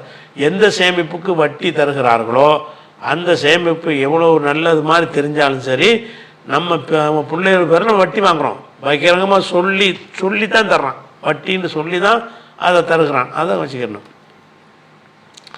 அடுத்தது வந்து கோவையிலிருந்து அப்துல்லா கேட்குறார், ஒரு அடியான் அல்லாவிடம் பிரார்த்தனை செய்யும் பொழுது அவனை வெறுங்கையுடன் அனுப்புவதற்கு அல்லாஹ் வெட்கப்படுகிறான். உங்களுடைய இறைவன் சங்கையானவன். அவனுடைய அடியார் தனது கையை அவன் பக்கம் உயர்த்தும் போது அந்த இரு கைகளையும் வெறுமனே அனுப்புவதற்கு வெட்கப்படுகிறான் என நபி ஸல்லல்லாஹு அலைஹி வஸல்லம் கூறினார்கள். அறிவிப்பு சல்மான் அலி, நூல் அஹ்மது அபுதாவுது. இன்னும் பல ஹதீஸ் கிரந்தங்களில் பதிவு செய்யப்பட்ட இந்த ஹதீஸ் ஏற்கக்கூடியது என்றும் ஏற்கத்தக்கது அல்ல என்றும் மார்க்க அறிஞர்கள் கருத்து வேறுபாடு கொள்கிறார்களே, எது சரியான கருத்து? அதாவது இப்படி ஒரு சொல்கிறபடி ஒரு கருத்து வந்து அஹ்மது இப்னு மாஜாவெலாம் இருக்கிறது. என்ன இருக்குன்னு கேட்டால், இன்ன ரப்பக்கும் ஹையுன் கரீமுன், உங்களுடைய இறைவன் வந்து வெட்கப்படுறவன், ரொம்ப கண்ணியமானவன். எஸ்தஹீமின் அப்திஹி எர்ஃபா இலைஹி யதைஹி, ஒரு அடியான் தன் கையை அவனை நோக்கி உயர்த்தும் பொழுது எருதுஹுமா சிஃபர்னா சிஃபர்னா ஒன்றுமில்லை, பூஜ்ஜியமாக வெறுங்கையாக அனுப்புவதற்கு அல்லாஹ் வெட்கப்படுகிறான் அப்படிங்கிற ஒரு ஹதீஸு இருக்கிறது இப்னு மாஜாவில். இந்த ஹதீஸை பொறுத்த வரைக்கும் அல்பானி இந்த மாதிரி சில ஆளுக்கு என்ன செய்கிறாங்கன்னா இது சரின்னு சொல்கிறாங்க, சில ஆளுக்கு சரியில்லைன்னு சொல்கிறாங்க. அப்போ இந்த ஹதீஸ் சரியில்லைன்னு 2 கருத்து இருக்குது. எதை நம்ம ஏற்றுக்கொள்வது அப்படின்னு கேட்குறாரு. இதில் ஏற்றுக்கொள்வதற்கு முன்னாடி என்னென்னு கேட்டால் 2 விமர்சனத்தையும் உங்களுக்கு சொல்லிடுறேன். யார் என்ன சொன்னாங்கன்னு நீங்களே இடம் போட்டு எடுத்துக்கலாம். அதாவது இந்த ஜாஃபர் இப்னு மைமூன் என்பவரை பற்றி அஹ்மது இப்னு ஹம்பல் என்ன சொல்கிறாருன்னு கேட்டால், லைஸபி கவியின் ஃபில் ஹதீஸில் வந்து வலுவானவர் இல்லை. இந்த வலுவானவர் இல்லை, பலமானவர் இல்லைங்கிறது யாருக்கு சொல்லுவாங்கன்னு கேட்டால், யாருக்கு யாவோ சக்தி கம்மியாக இருக்கிறதோ, ஒழுங்காக கேட்டதோ ஒழுங்காக மனப்பாடம் பண்ண மாட்டாரோ, பலவீனம், அதுதானே பலவீனம், அந்த மாதிரி உள்ள ஆளுக்கு தான் கவி இல்லைம்பாங்க. அப்போ அஹ்மது இமாம் என்ன சொல்கிறாருன்னு கேட்டால், லைஸபி கவியின் ஃபில் ஹதீஸில் ஒரு பலமானவர் கிடையாது, பலவீனம் இருக்குன்னு என்ன அர்த்தம்னா யாவோ சக்தியில் ஒரு கோளாறு உள்ளவர்னு அர்த்தம் ஒன்று. அதே மாதிரி இப்னு மொயின் அவர் சொல்கிறாரு 3 விதமாக சொன்னதாக வருகிறது. அதனால் இப்னு மொயினை தூக்கி கூட கழிச்சிடலாம். அவர் சொன்னதை 3 விதம் என்ன சொல்கிறாருன்னு கேட்டால், லைஸபி தாக்க, அவ்வளோக்கு ஒருத்தான ஆள் கிடையாது அப்படின்னு சொல்கிறார். இன்னொரு சந்தர்ப்பத்தில் வந்து சாலிஹுல் ஹதீஸ், இவரோட ஹதீஸ் ஏற்கலாம் அப்படின்னு ஒருக்கா சொல்கிறார். கால மர்ரத்தன் இன்னொரு தடவை சொல்கிறார், லைஸபி சிக்கத்தின், இவர் நம்பகமான ஆள் இல்லை. அவரை பற்றி வந்து 3 இடத்துல சொல்கிறாரு. 2 இடத்துல நம்பகமான இல்லைங்கிறாரு, ஒரு இடத்துல நம்பகமானவர் சாலிஹுல் ஹதீஸுங்கிறாரு, அது நல்லவருங்கிறார். அதனால் முரண்பட்டு ஒருத்தர் சொன்னால் என்ன செய்வோம், அதை கழிச்சுவோம். அவர் என்ன சொன்னான்னு தனியாக வச்சுவோம். கால அபு ஹாத்தம் சொல்கிறாரு சாலிஹுன், இவர் நல்லவர். சாலிஹுன்னா சாலிஹான ஒரு ஆளுன்னு அர்த்தம். சரி, ஒன்று ஞாபகத்தில் வச்சுக்கிறங்க. அகமது வந்து பலமான ஆள் இல்லைன்ட்டார். கால நசை சொல்கிறார் லைஸபில் கவி, பலமான ஆள் இல்லை அப்படிங்கிறாரு. கால தாரகுத்தினி சொல்கிறாரு யோத்தபர்பிகி, இவரை வந்து ஒரு படிப்பினைக்கு எடுத்துக்கொள்ளலாம், பலவீனமானால் தான் ஒரு படிப்பினைக்கு எடுத்துக்கொள்ளலாம் என்று ஒரு மென்மையான முறையில் ஆதரவு தெரிவிக்கிறார். கால இப்னு அதி சொல்கிறாரு லம் அர் அகாதீதவும் இது எல்லாமே தகதீபில் இவரை பற்றி உள்ள ஒட்டுமொத்த விமர்சனம் இது. லம் அர் அகாதீதவும் முன்கரத்தன், இவருடைய ஹதீஸ்களில் முன்கர் நிராகரிக்கப்பட்டதாக நான் காணவே இல்லை. அர்ஜு அன்னஹு லாபசபிகி, பரவாயில்லைன்னு தான் நான் நினைக்கிறேன். யுக்தபு ஹதீஸு ஃபில் லோஃபாயி, பலவீனர்களுங்கிற ஒரு பட்டியலில் இவர் ஹதீஸ் எழுதி வச்சுக்கலாம். அதாவது அவர் ஹதீஸ் இப்னு அதி என்ன செய்கிறாருன்னா பலவீனர்கள்னு ஒரு பட்டியலை போட்டு நீங்கள் எழுதி வச்சுக்கலாமே தவிர பலமானவர் என்று ஒரு எடுத்துக்கொள்ளக்கூடாதுங்கிறாரு. அதே மாதிரி காலல் புகாரி சொல்கிறார் லைசபி ஷையின், இவர் ஒரு கணக்கே கிடையாது அப்படின்னு அவர் சொல்கிறார். யாக்கூப் இப்னு சுஃபியான் சொல்கிறாரு ஃபீ பாபி மை யர்கபு அன் ரிவாயத் அன்ஹும், யாருடைய ரிவாயத்தை ஏற்றுக்கொள்ளக்கூடாதோ அப்படிப்பட்டவர்கள் என்று ஒரு தலைப்பு போட்டு அந்த பட்டியலில் இவரை கொண்டு வந்திருக்கார். யாக்கூப் இப்னு சுஃபியான் என்பவர் வந்து இவருடைய பின்வரும் ஆட்களுடைய அறிவிப்பை ஏற்றுக்கொள்ளக்கூடாதுன்னு தலைப்பு போட்டார். அதில் இந்த ஜாஃபர் இப்னு மைமூன் என்பவரை என்ன செய்கிறாரு கொண்டாந்து போட்டிருக்கிறார். அதே மாதிரி அஹ்மது அம்பல் சொன்னதாக ஒரு மகன் சொல்லுகிறாரு அக்ஷா யகுனல் ஐஃபன், இவர் பலவீனமாக இருப்பார் என்று நான் அஞ்சுகிறேன் அப்படிங்கிறார். அது ஹாக்கிம் என்ன செய்கிறாருன்னு கேட்டால் நம்பகமானவருங்கிறார். இப்னு ஹிப்பான் வந்து நம்பகமானவருங்கிறார். இப்னு ஷாஹின்கிறவர் நம்பகமானவருங்கிறார். அப்போ இந்த 3 பேர் மாத்திரம் நம்பகமானவர்னு அறிவிச்சிருக்கிறாங்க. இந்த 3 பேருமே வந்து நம்பகமானவர்கள்ங்கிற விஷயத்தில் எடை போடுற விஷயத்தில் இவரை விட நம்பகமானவர்களுக்கு மாற்றமாக சொன்னாங்கன்னா இதெல்லாம் ஏற்றுக்கக்கூடாது. ஹாக்கிம்னா பின்னாடி வந்த ஒரு ஆள், அதுக்கு அஹ்மது இப்னு ஹம்பல், யாக்கூப் இப்னு சுஃபியான், புகாரி இவங்களெல்லாம் கோளாறு உள்ள ஒரு ஆள்னு சொல்லி இருக்கும்போது அவங்கள நம்பகமானவர்னு ஹாக்கிம் சொன்னால் ஏற்றுக்கக்கூடாது. அவங்க கருத்தை சொல்லாமல் இருந்து இவர் நம்பகமானவர்னா ஏற்றுக்குருவாங்க. அப்போ ஹாக்கிம் நம்பகமானவருங்கிறாரு. இப்னு ஹிப்பான் யாரை வேணாலும் நம்பகமானவர்னு சொல்லுவார். யாரை பற்றி விமர்சனம் இல்லையோ அவங்களெல்லாம் நம்பகமானவர்னு சொல்லக்கூடியவர் யார்? இப்னு ஹிப்பான் அவர் சொல்லியிருக்கார். இப்னு ஷாஹின் சொல்லியிருக்கிறார். இவங்களெல்லாம் வந்து புகாரி அளவுக்கோ அஹ்மது ஹம்பல் அளவுக்கோ இப்னு அதி அளவுக்கோ யாக்கூப் இப்னு சுஃபியான் அளவுக்கோ வலுவான ஆளுக்கு கிடையாது. அந்த தாரகுத்தினி அளவுக்கோ நசை அளவுக்கோ வலுவானவர் கிடையாது. கூட்டி கழித்து மொத்தமாக பார்த்தீங்கன்னு சொன்னால் அபு ஹாத்தம்ங்கிறவர் மட்டும் இவர் நல்லவருங்கிறார். ஒன்று தாரகுத்தினி படிப்பணிக்கு எடுத்துக்கொள்ளலாம்ங்கிறாரு, ஆதாரத்துக்கு எடுத்துக்கிற வேணாங்கிறார், லேசாக சொல்கிறார். அதே நேரத்தில் இப்னு அதி இவர் எழுதி வச்சுக்கிறலாம், நான் பலவீனர் பட்டியலில் போட்டிருக்கேங்கிறாரு. புகாரி வந்து கணக்கில் இருக்கக்கூடாதுங்கிறாரு. கணக்கில் எடுத்துக்கொள்ளக்கூடாத ஆட்கள்ங்கிற ஒரு பட்டியலில் இவர் வரையும் சேர்த்துருக்கிறாரு யாக்கூப் என்பவர். அதே மாதிரி வந்து அஹ்மது ஹம்பல் வந்து இவர் பலவீனமாக இருப்பார், நான் பயப்படுறேங்கிறார். அப்போ இவர் நம்பகமான ஆள்னு சொன்ன ஆளுக்கு யாருன்னு கேட்டால் ஹாக்கிம், இப்னு ஹிப்பான், இப்னு ஷாஹின் இவர்கள் நம்பகமானவர்கிட்ட நம்ம ஏற்றுக்கலாம். எப்போ ஏற்றுக்கலாம்னு கேட்டால் இவர்களை விட பன்மடங்கு உயர்வாக இருக்கக்கூடிய அறிஞர்கள் அந்த அறிவிப்பாளரை பற்றி ஒரு கருத்தும் சொல்லாமல் இருந்து இவர்கள் நம்பகமானவர்னு சொன்னால் நம்ம ஏற்றுக்கலாம்.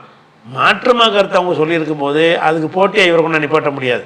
புகாரிக்கு போட்டியாக ஹாக்கிமுடைய கருத்தை கொண்டாந்து, ஏன்னா இவங்களுக்கு பின்னாடி உள்ளவங்க ஆட்களை பற்றி இடம் போடுறதுக்கு வாய்ப்பு உங்களுக்கெல்லாம் கம்மி. புகாரி காலத்தால் நெருங்கினவராக இருக்கும்போது அவருக்கு நல்லா தெரியும்.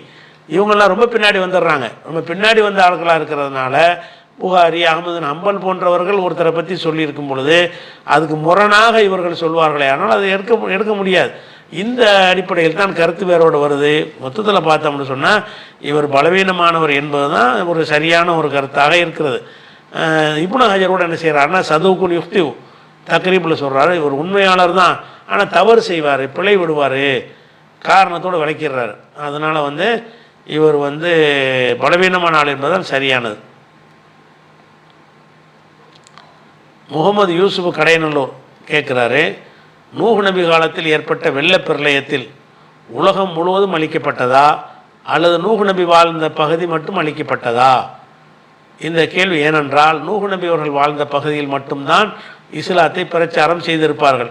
அப்படி இருக்கையில் அந்த மக்கள் நபியை நிராகரித்ததற்கு உலகம் முழுவதும் அளிக்கப்படுமா? மேலும் நூஹ் நபி வாழ்ந்த காலத்தில் உலகின் மற்ற பகுதிகளில் வேறு இறை தூதர்கள் இருந்திருப்பார்கள். அதனால் உலகம் முழுவதும் அளிக்கப்பட்டிருக்காதே, நூஹ் நபியின் சமுதாயம் மட்டுமே அளிக்கப்பட வாய்ப்பு உள்ளது கேட்குறார். அப்போ நூஹ் நபியுடைய காலத்தில் ஒரு வெள்ளப்பிரளயம் ஏற்பட்டுச்சு.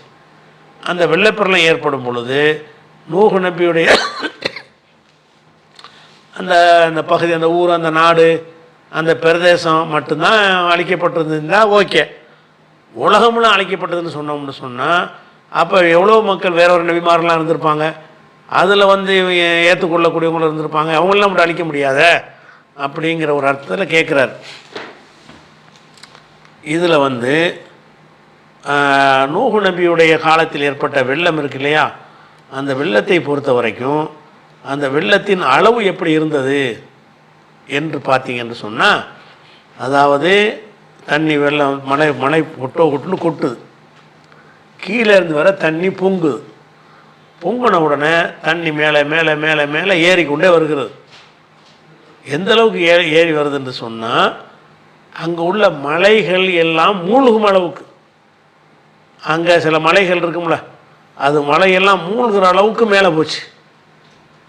தண்ணி வந்ததுன்னா ஒரு 10 அடி 100 அடி 1 மீட்டர் அளவுலாம் கிடையாது. ஒரு மலைங்கிறது என்னது, மலைங்கிறது ஒரு 5-6 கிலோமீட்டருக்கு இருக்குமா இல்லையா உயரம். அப்போ 5 கிலோமீட்டர் 6 கிலோமீட்டர் அந்த மாதிரி உயரமாக இருக்கக்கூடிய மலைகளும் முங்கி விட்டன. அதுக்கு மேலே தான் கப்பல் பிரயாணம் பண்ணி போய்கிட்டு இருக்கிறது. கப்பல் வந்து பிரயாணம் பண்ணுது, அது எவ்வளோ தண்ணியில் போகுது, மலை உயரத்துக்கு மேலே உள்ள தண்ணி.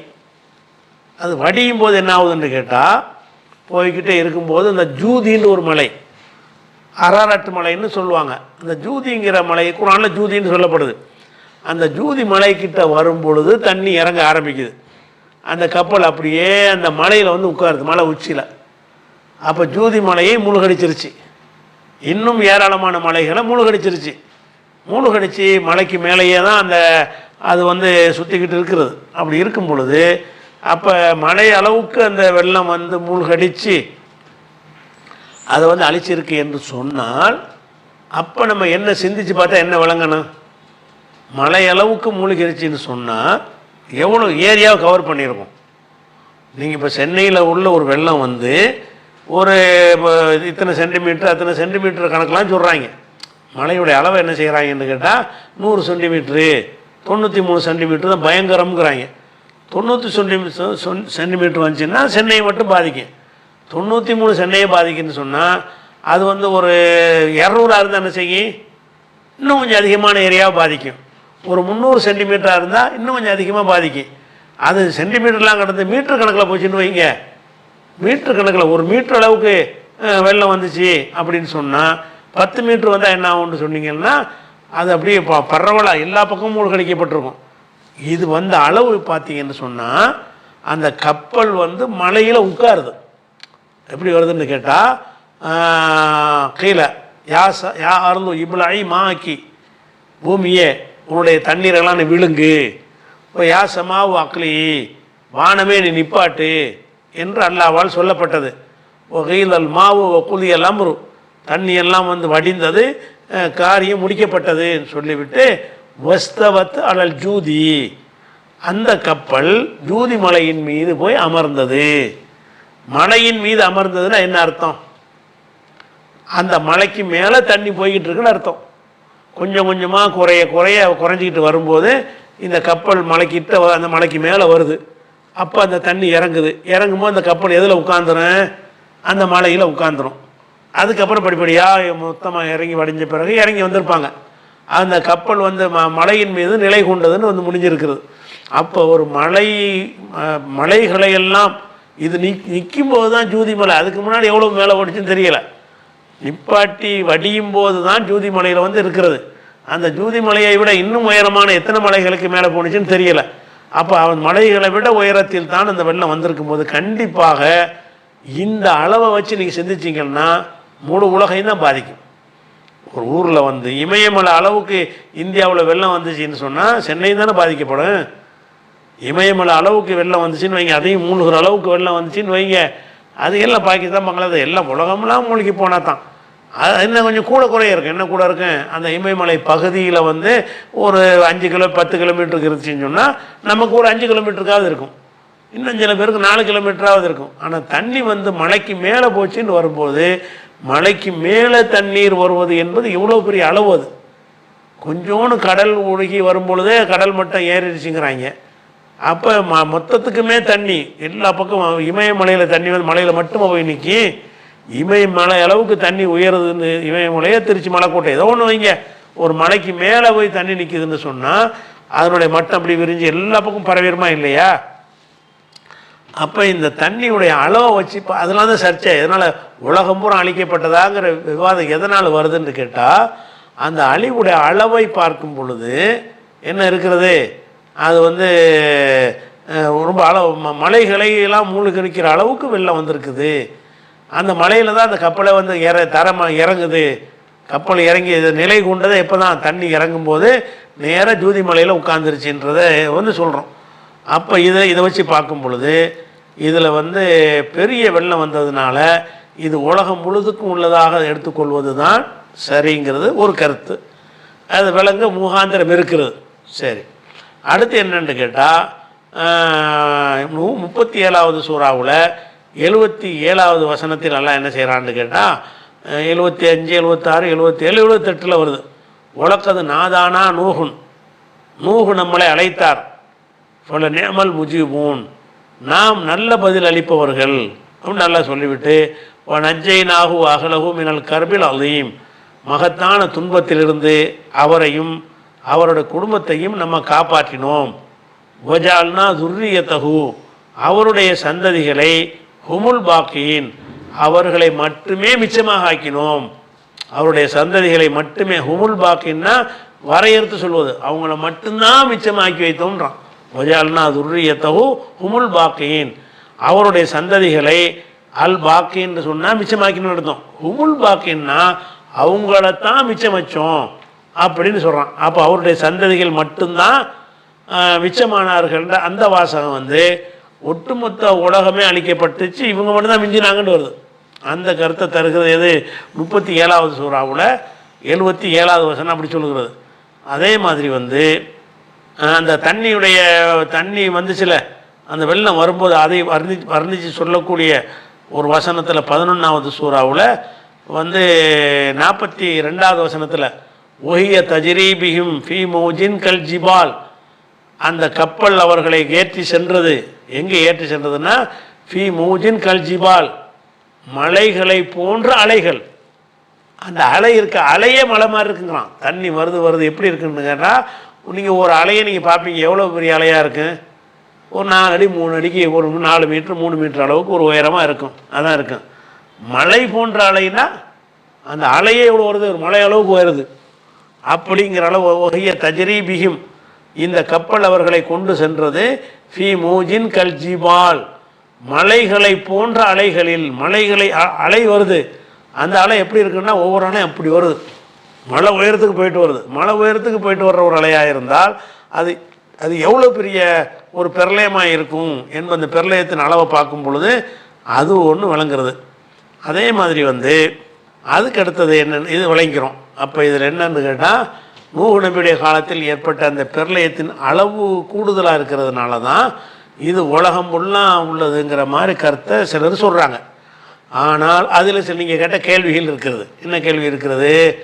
இவருடைய சமுதாயத்தில் உள்ளவங்க ஏற்றுக்கிறலங்கும்போது இவரைத்தானே அழிக்கணும். இவ்வளோ பெரிய பிரளயத்தை அழிச்சா தான் எல்லாமே போயிருக்குமே. இப்போ டெல்லியில் இந்த மாதிரி வந்துச்சுன்னு சொன்னால் சென்னையும் தானே மூழ்கி போயிடும். இங்கே உள்ளவனு இதுக்கு மூழ்கி அடிக்கணும். நல்லவங்களாம் இருந்திருப்பாங்கல்ல, நல்லவங்க இல்லாட்டாலும் நபி அனுப்பப்படாத மக்களை போட்டுட்டு எதுக்கு அழிக்கணும்? நூஹ் நபி சமுதாயத்தை அழிக்கிறதுக்காக வேண்டி எல்லாத்தையும் போட்டு உலகத்தையும் போட்டு அழிக்கணுமான்ற மாதிரி ஒரு விதமான கேள்விகள்லாம் வரலாம்.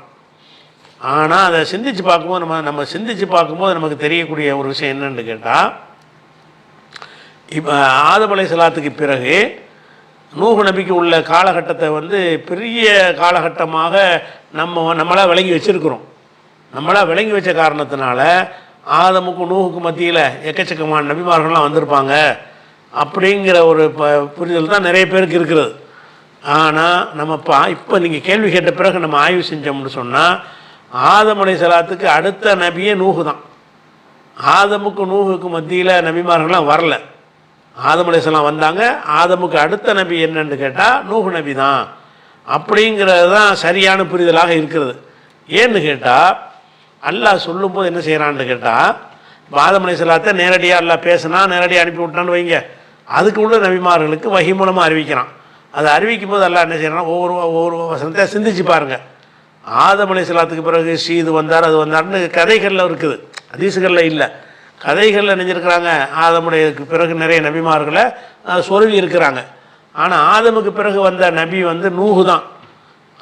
ஆதமுக்கு ரொம்ப நெருக்கத்தில் உள்ளவர் தான் அவர். ஆதமுக்கு ரொம்ப நெருக்கத்தில் உள்ளவர். ஆதமுக்கு அப்புறம் நூஹு வந்துடுறார்.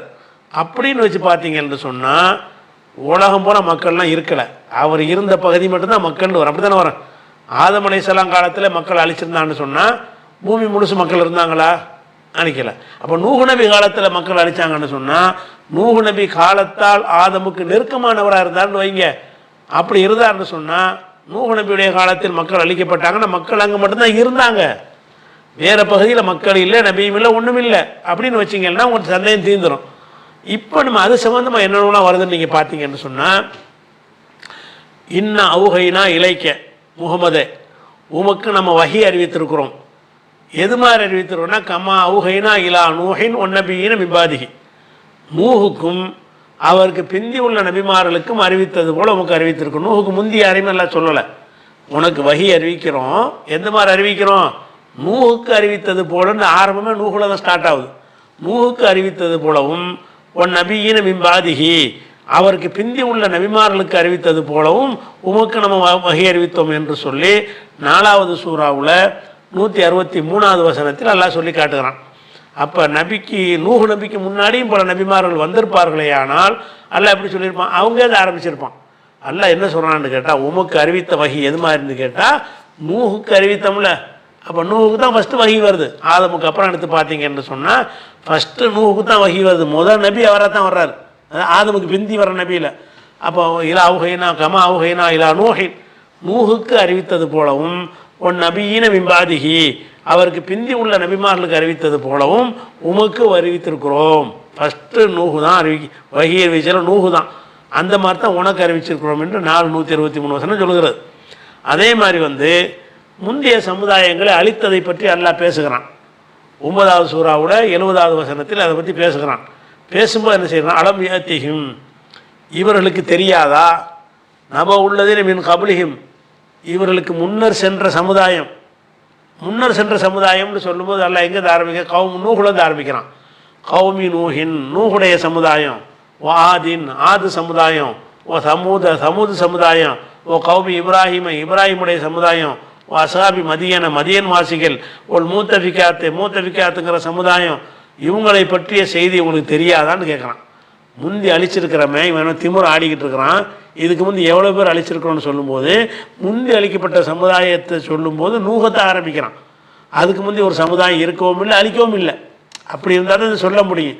அலம் யாத்திஹிம் நப உள்ளதீன மின் கபலிஹிம், இவர்களுக்கு முன்னர் உள்ள சமுதாயத்தை பற்றி செய்தி தெரியாதான்னு சொல்லிட்டு கௌமி நூஹின்னு ஆரம்பிக்கிறான். நூஹுடைய சமுதாயம், அப்புறம் ஆது, அப்புறம் சமூது, அப்புறம் இப்ராஹிமுடைய சமுதாயம்னு வருகிறது 9:70. அதே மாதிரி வந்து 14:9 என்ன வந்திருக்குன்னு கேட்டால், அலம் யாத்திக்கும், உங்களுக்கு தெரியாதா, கிடைக்கவில்லையா, நப உள்ளது மின் கபலிக்கும், உங்களுக்கு முன்னர் சென்ற சமுதாயங்களை பற்றிய செய்தி உங்களுக்கு தெரியாதா என்று சொல்லிவிட்டு அதை பட்டியல் போடுறான்ல. கௌமி நூஹின், நூஹுடைய சமுதாயம் உங்களுக்கு தெரியாதா, வாதின், ஆது சமுதாயம் தெரியாதா, சமூது தெரியாதான்னு சொல்கிறான். அப்போ உங்களுக்கு உள்ள சமுதாயம் அழிக்கப்பட்டுச்சுன்னு சொல்லும்போது முதல் சமுதாயமாக அல்லாஹ் யாரை சொல்கிறான்னு கேட்டால் நூஹத்தான் சொல்லி காட்டுறான். 14:9 சொல்லி காட்டுறான். அதே மாதிரி வந்து 11:89 அல்லாஹ் சொல்லி காட்டுறான், யா கௌமி, என்னுடைய கூட்டமே, லா எஜிரி மன்னக்கும் ஷிகாக்கி யுசீபக்கும் மிசலமா அசாப கௌமு நூஹின், நூஹுடைய சமுதாயத்துக்கு ஏற்பட்டது போன்று, அவு கௌமு ஹூதின், ஹூது சமுதாயத்துக்கு ஏற்பட்டது போன்று, அவு கௌமு சாலிஹின், சாலிஹுடைய சமுதாயத்துக்கு ஏற்பட்டது போன்று உங்களுக்கு ஏற்படும் என்று அச்சமற்று இருக்கிறீர்களா? உங்களுக்கு வந்து நூஹு நபி சமுதாயத்துக்கு வந்தது மாதிரி அப்படி பட்டியல் போடும்போது நூஹு நபிக்கு முந்தி ஒரு சமுதாயமே இருந்தால சொல்ல மாட்டேங்கிறான். உங்களுக்கு முந்தி சமுதாயங்கள் அழிக்கப்பட்டதுன்னு சொல்லும்போது அழிக்கப்பட்ட பட்டியலில் ஃபஸ்ட்டாக சொல்லுவது எதை சொல்லி காட்டுறான், நூஹு நபியை சொல்லி காட்டுறான். அப்போ லா எஜிரி மன்னக்கும் ஷிகாக்கி யுசீபக்கும் மிசலமா அசாப கௌமு நூஹின், நூஹு சமுதாயத்துக்கு ஏற்பட்டது போன்றது உங்களுக்கு ஏற்படுவது என்று அச்சமற்று இருக்கிறீர்களா? அதுக்கப்புறம் ஹூது, அப்புறம் சாலிஹின் எல்லாத்தையும் சொல்கிறான். நூஹுக்கு முந்தைய ஒரு சமுதாயத்துக்கு இருக்குமையானால் அவங்களே எல்லாம் நினைஞ்சிருப்பான் சொல்லி காட்டியிருப்பான் என்பதை பார்க்கும் பொழுது முந்தி போனவர்கள்னு சொல்கிற எல்லா இடத்துலையும் எல்லாம் என்ன செய்கிறான்னு கேட்டால் வந்து நூஹ் நபியிலேருந்து ஆரம்பிக்கிறான். அடே உன்னை நம்ம திமுறா இருக்கிறியடா, உனக்கு வந்து எவ்வளோ பேர் அழிச்சிருக்கோன்னு சொல்லும்போது எங்கேருந்து அழிச்ச ஸ்டார்டிங் நூஹுக்கும் ஆதமுக்கும் மத்தியில் எக்கச்சக்கமான நபிமார்கள் இருந்திருப்பார்களே, ஆனால் அவங்கள நல்லவங்க கெட்டவங்க இருந்திருப்பார்களே, ஆனால் அவங்கள அழிக்கப்பட்டு இருப்பார்களே, அதைத்தானே ஆரம்பிக்கணும். அது சொல்லவே மாட்டேங்கிறான்ல. அது மாதிரி என்ன செய்கிறான். அதுக்கு அடுத்து என்ன செய்கிறான்னு கேட்டால் ஓ கம் அழக்கனா மினல் குரூனி மிம்பாதி நூஹின், நூஹுக்கு பிறகு எவ்வளோ சமுதாயங்கள் அழித்திருக்கிறோம், நூஹுக்கு பிறகு எவ்வளோ சமுதாயம் அழித்திரு, நூஹுக்கு முந்தி சொல்லவே மாட்டேங்கிறான். 17 வசனத்தில் அப்படி வருகிறது. அதே மாதிரி வந்து ஒய்யு கதிபூக்க, உண்மை அவர்கள் மறுப்பார்களேயானால் அது கதபத்து கபலகும் கவுமு நூஹின் ஆதுவ சமூத், இவர்களுக்கு முன்னாடியே நூஹுடைய கூட்டமே மறுத்திருக்கிறாங்க, ஆது மறுத்திருக்கிறாங்க, சமூது மறுத்திருக்கிறாங்கன்னு ஒரு பட்டியலே எல்லாம் போடுறான். அதில் ஃபஸ்ட்டு யாரை சொல்கிறான்னா நூஹுடைய சமுதாயம்ங்கிறான். அப்போ அழிக்கப்பட்டது அந்த அந்த விஷயத்தை பேசும்போது முதல்ல அழிக்கப்பட்டது சமுதாயமாக அல்லாஹ் சொல்வது நூஹத்தான் சொல்லி காட்டுறான். இது 22:44. அதே மாதிரி வந்து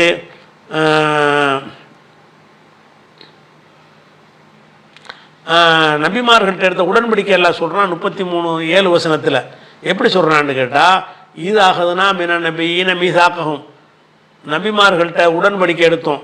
ஓ மின்க, உம்மிடத்திலும் எடுத்தோம், முகமதே உம்மிடத்திலும் எடுத்தோம். ஒமின் நூஹின், நூஹிட எடுத்தோம், இப்ராஹிம்கிட்ட எடுத்தோம். நபிமார்கிட்ட எடுத்த உடன்படிக்கை சொல்லும் பொழுது ஒன்னிடத்துல எடுத்திருக்கிறோம், நூஹிட்ட எடுத்தோம், இப்ராஹிம்கிட்ட எடுத்தோம், மூசா எடுத்து பட்டியல் போடும் பொழுது நூஹை தான் ஃபஸ்ட்டு எல்லாம் சொல்கிறான். நூஹுக்கு முந்தி யாரும் இது அப்படி யாராக இருந்தால் யாரை பற்றி சொல்லணும்ல, அப்படி சொல்ல மாட்டேங்கிறான்.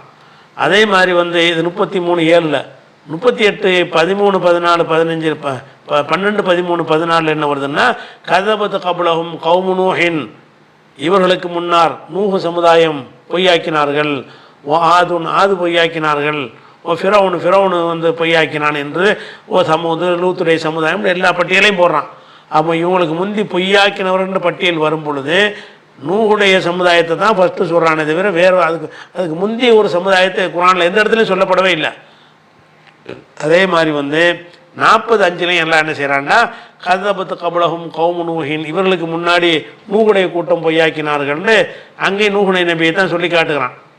அதே மாதிரி வந்து 42:13 ஒரு அழகான வசனம் என்ன இருக்குன்னா ஷரா அலக்குமின தீனி, இந்த மார்க்கத்தில் உங்களுக்கு நல்லா வழிமுறையாக ஆக்கியிருக்கிறான்.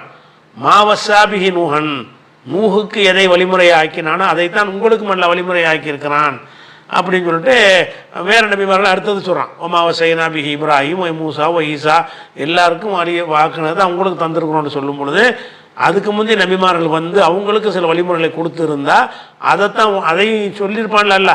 நூகிட்ட தான் ஆரம்பிக்கிறான். ஷராலுக்கு முன்ன தீனி மாவசா பிஹி நூஹன் ஒமாவ சைனா பிஹி இப்ராஹிம் ஓ மூசா ஓ ஈசா இப்படின்னு சொல்லி என்ன செய்கிறது, நீங்கள் பிரிந்து விடாதீர்கள், மார்க்கத்தில் பிரிந்து விடாதீர்கள் வகை அறிவிச்சோங்கிறான். அப்போ அது ஒன்று இருக்குது. அதே மாதிரி வந்து 50வது சூறாவில் 12, 13, 14 கதபத்து கபலகும் கவுமு நூஹின், இவர்களுக்கு முன்னார் நூஹு சமுதாயம் பொய்யாக்கினார்கள். வசாபுர் ரஸ்ஸி ஓ சமூத், ரஸ்ஸு கூட்டத்தார்கள், சமூது கூட்டத்தார்கள், வாது கூட்டத்தார்கள், ஃபிரௌனு இஹ்வான் லூத்து கூட்டத்தார்கள்லாம் பொய்யாக்கினார்கள். அப்போ நபிமார்களை பொய்யாக்கினவர்கள் பற்றி வரும்போது முதல்ல பொய்யாக்கியனாக சொல்வது யாருன்னு கேட்டால் வந்து நூஹுடைய சமுதாயம்னு எல்லாம் சொல்லி காட்டுகிறான். அதே மாதிரி 51வது சூறாவில் 46வது வசனத்தில் ஓ கவுமு நூஹி மின் கபுலு, இதுக்கு முன்னாடி நூஹு சமுதாயம் பொய்யாக்கினார்கள்னு அவங்கள சொல்லி காட்டுகிறான். அப்போ முந்தி அளிக்கப்பட்ட சமுதாயத்தை பற்றி பேசும்போது 53, 52 வந்து 54, 10, 11, 12, 57, 26 இதிலெல்லாம் என்ன வருதுன்னு கேட்டால் நூஹு நபியை தான் முதல் ஆளாக காட்டுறான். முந்தைய சமுதாயம் அழிக்கப்பட்டதுன்னு சொல்லும் பொழுதும் முந்தைய சமுதாயத்துக்கு வகை அறிவித்தோன்னு சொல்லும் பொழுதும் யாரை சொல்லி காட்டுறான்னா நூஹத்தான் சொல்லி காட்டுறான். அதே மாதிரி வந்து மறுமை நாளில் வந்து மக்கள்லாம் அந்த மகஷரில் தவித்துக்கிட்டு இருப்பாங்கள்ல, ஒவ்வொருத்தரும் ஒரு நபிட்ட போய் உதவி தேடுவாங்க. நீங்களாவது பாருங்கள் ரொம்ப கஷ்டமாக இருக்குது, அல்லாட்ட பேசுங்க அப்படின்னோன்னு மக்கள்லாம் போய் நூஹு நபிட்ட போய் பேசுவாங்க. என்ன பேசுவாங்கன்னா அந்த அவ்வளவு ருசுலிலாக நீங்கள் தான் நபியே, நூஹு நபியே நீங்கள் மனித குலத்துக்கு நீங்கள் தான் முதல் தூதருங்கிறாங்க. நூஹு நபிட்ட போய் இப்போ நூஹு நபிக்கு முந்தைய தூதர்கள் ஆதம் அலைஹிஸ்ஸலாம் நேரடியாக அல்லாஹ்வால் படைக்கப்பட்டதுனால அது ஒரு கணக்கில் வந்துடுது. ஆனால் நூஹு நபிட்ட போய் என்ன செய்கிறாங்கன்னு கேட்டால் நீங்கள் தான் பூமிக்கு அனுப்பப்பட்ட முதல் தூதருங்கிறாங்க. அப்போ அந்த தூதர்களில் நூஹ் நபி தான் ஆதமுக்கு அடுத்த ஒரு ஆள், ரொம்ப பெரிய காலமெல்லாம் இருக்கவில்லை என்று அதிலிருந்து நம்ம என்ன செய்யலாம், விளங்கலாம். அதே மாதிரி வந்து இந்த முழு உலகம் தான் அழிக்கப்பட்டுச்சு என்பதற்கு இன்னும் வெயிட்டான ஆதாரம் என்னன்னு கேட்டால், உள்ளதில் வலிமையான ஆதாரம் 17வது சூறாவில் 3வது வசனம். இதில் என்ன வருதுன்னு கேட்டால், நம்மளை எல்லாம் கூப்பிட்றான். யாரை கூப்பிட்றான்? இன்றைக்கு வாழ்கிற மக்கள் எல்லாம் கூப்பிட்றான். எப்படி கூப்பிட்றான்னு கேட்டால், துர்ரியத்த மண் ஹமல்னா மானூஹின், நூஹோடு கப்பலிலே சுமத்தி இருந்தோமே, ஏற்றி இருந்தோமே, அந்த மக்களுடைய வழித்தோன்றல்களேன்னு நம்மளை கூப்பிட்றான்ல. அப்போ நூஹூட்ட இருந்தால் வழித்தோன்றல் ஆரம்பிக்குது. நம்மளை முதல்ல ஆதமுடைய மக்களாக இருந்தாலும் எல்லாத்தையும் அழிச்சதுனால அதுக்கு பிறகு எங்கேருந்து மாதிரி ஆரம்பிக்குதுன்னு கேட்டால், நூஹோட கப்பலில் இருந்தவங்க, அவங்க வழியாக வந்த சந்ததிகளே அப்படின்னு சொல்கிறாங்க. துர்ரியத்தை மண் ஹமல்னா மானூஹின், நூஹோடு நாம் எந்த மக்களை கப்பலில் ஏற்றி இருந்தோமோ அந்த மக்களுடைய வழித்தோன்றல்களே. அப்போ இந்த உலகத்தில் வாழ்கிற எல்லா மக்களுமே அந்த கப்பலில் காப்பாற்றப்பட்டவங்களுடைய வழித்தோன்றல் தான். ஒன்று நூஹுடைய வழித்தோன்றலாக இருப்பீங்க, அது நூஹ ஈமான் கொண்ட மக்கள் ஏறி இருப்பாங்கல்ல, அவங்க வழித்தோன்றலாக இருப்பீங்க. அப்போ நூஹுடைய அப்படின்னா என்ன அர்த்தம்? எல்லாம் அழிச்சாச்சுன்னு அர்த்தம். நீங்கள் வந்து வேறு ஆட்கள்லாம் இருந்திருப்பார்களே, ஆனால் அவங்க வழித்தோன்றல்களாகவும் நீங்கள் இருப்பீங்கல்ல. நூஹ் நபி காலத்தில் இன்னும் பல பேர் இருந்திருப்பார்களே, ஆனால் அப்போ அவங்க அழிக்கப்படாமல் இருந்திருப்பார்களே, ஆனால் அவர்கள் வழியாகவும் மக்கள் பல்கி பெருகி இருப்பாங்கல்ல. அப்படி இருக்கும் பொழுது இப்படி சொல்ல முடியுமா? எப்படி எல்லாம் சொல்கிறான்? கப்பலில் யாரை ஏற்றி காப்பாற்றினோமோ அவங்களுடைய சந்ததிகளே நம்மளை கூப்பிட்றான்ல. நம்மளாம் யாருடைய சந்ததியா? ஒன்று நூஹு சந்ததியாக இருப்பீங்க, இல்லை நூஹோட இருந்தார்ல கப்பலில், அவங்க சந்ததியாக இருப்பீங்க. வேறு யாருக்கும் சந்ததிகள் இல்லை. அப்போ இருக்கிற மனித குலம் முழுசுமே நூஹும் நூஹுடைய உம்மத்துடைய வழித்தோன்றல் என்று ஆகும் பொழுது, அப்போ இந்த பூமி வந்து என்ன முழுசாக தான் அழிக்கப்பட்டிருக்கு.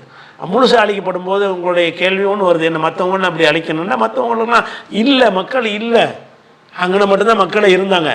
எவ்வளோ தூரத்துக்கு கப்பல் வந்து மூழ்கினாலும் சரி, நூஹ் நபி எந்த ஊரில் இருந்தாரோ அந்த ஊர் மக்களை தான் நல்லா அழிக்கிறான். அதுக்கு உள்ள பகுதிகளுக்கெல்லாம் வெள்ளப்பெருக்கு வந்தாலும் அங்கே நபியும் இருக்கவில்லை, மக்களும் இருக்கவில்லை, யாருமே இருக்கலை. இவர் மட்டும்தான் உலகத்துக்கே தூதராக இருக்கார். எப்படி நான் ரசூல் ஸல்லல்லாஹு அலைஹி வஸல்லம் உலக தூதராக இருக்கிறாங்களோ அந்த மாதிரி நூஹ் நபியும் உலக தூதர். அவருடைய உலகம் சின்ன உலகம். அவர் உலக தூதரை அனுப்பும் பொழுது அப்போது இருந்த மக்கள் யார் மட்டும்தான்? அந்த நூஹ் நபி பகுதியில் வசித்தாங்கல்ல, அவங்க மட்டும்தான். அப்படிங்கிற வகையில் பார்க்கும் பொழுது நூஹ் நபி அவர்கள் வந்து ஆதம் அலைஹிஸ்ஸலாத்துக்கு காலத்தால் ரொம்ப நெருங்கி இருந்திருக்கிறாரு. அவருக்கும் ஆதமுக்கு மத்தியில் எந்த ஒரு தூதருமே வரலை. ஆதமுக்கு அடுத்து வந்த ஒரே தூதர் அவர் தான். அதனால தான் பூமிக்கெல்லாம் உங்களை தூதரை அனுப்பினான் என்று மறுமை நாளில் மகசர் நாளில் மக்கள்லாம் போய் அவர்கிட்ட போய் பேசுகிறாங்கல்ல. ஏன் பூமிக்கெல்லாம் தூதர்னு சொல்கிறாங்கன்னு கேட்டால் வேறு பகுதி இல்லை, அவர் தான் 2வது தூதராக வர்றாரு. அவர் தான் உலகம்ன்றதே அவர் வாழ்ந்த பகுதி மட்டும்தான். அப்படிங்கிற அடிப்படையில் வச்சு பார்த்தீங்கன்னு சொன்னால், நூஹ் நபி காலத்து வெள்ளப்பெருளை வந்து உலகத்தையெல்லாம் அழித்தது என்பதுதான் சரி. உலகத்தையெல்லாம் ஏன் அழிச்சின்னு கேட்டிங்கன்னு சொன்னால், அப்போ உலகத்தில் வேறு பகுதியில் மக்கள் இருக்கலை, இவர் மட்டும்தான் இருந்தார்னு விளங்கிக்கிட்டால் குழப்பம் வராது. அடுத்தது வந்து சூரியன் உதிக்காத நாடுகளின் தொழுகை நேரம் மற்றும் நோன்பு நேரங்கள் பற்றி விளக்கம் தரவும்.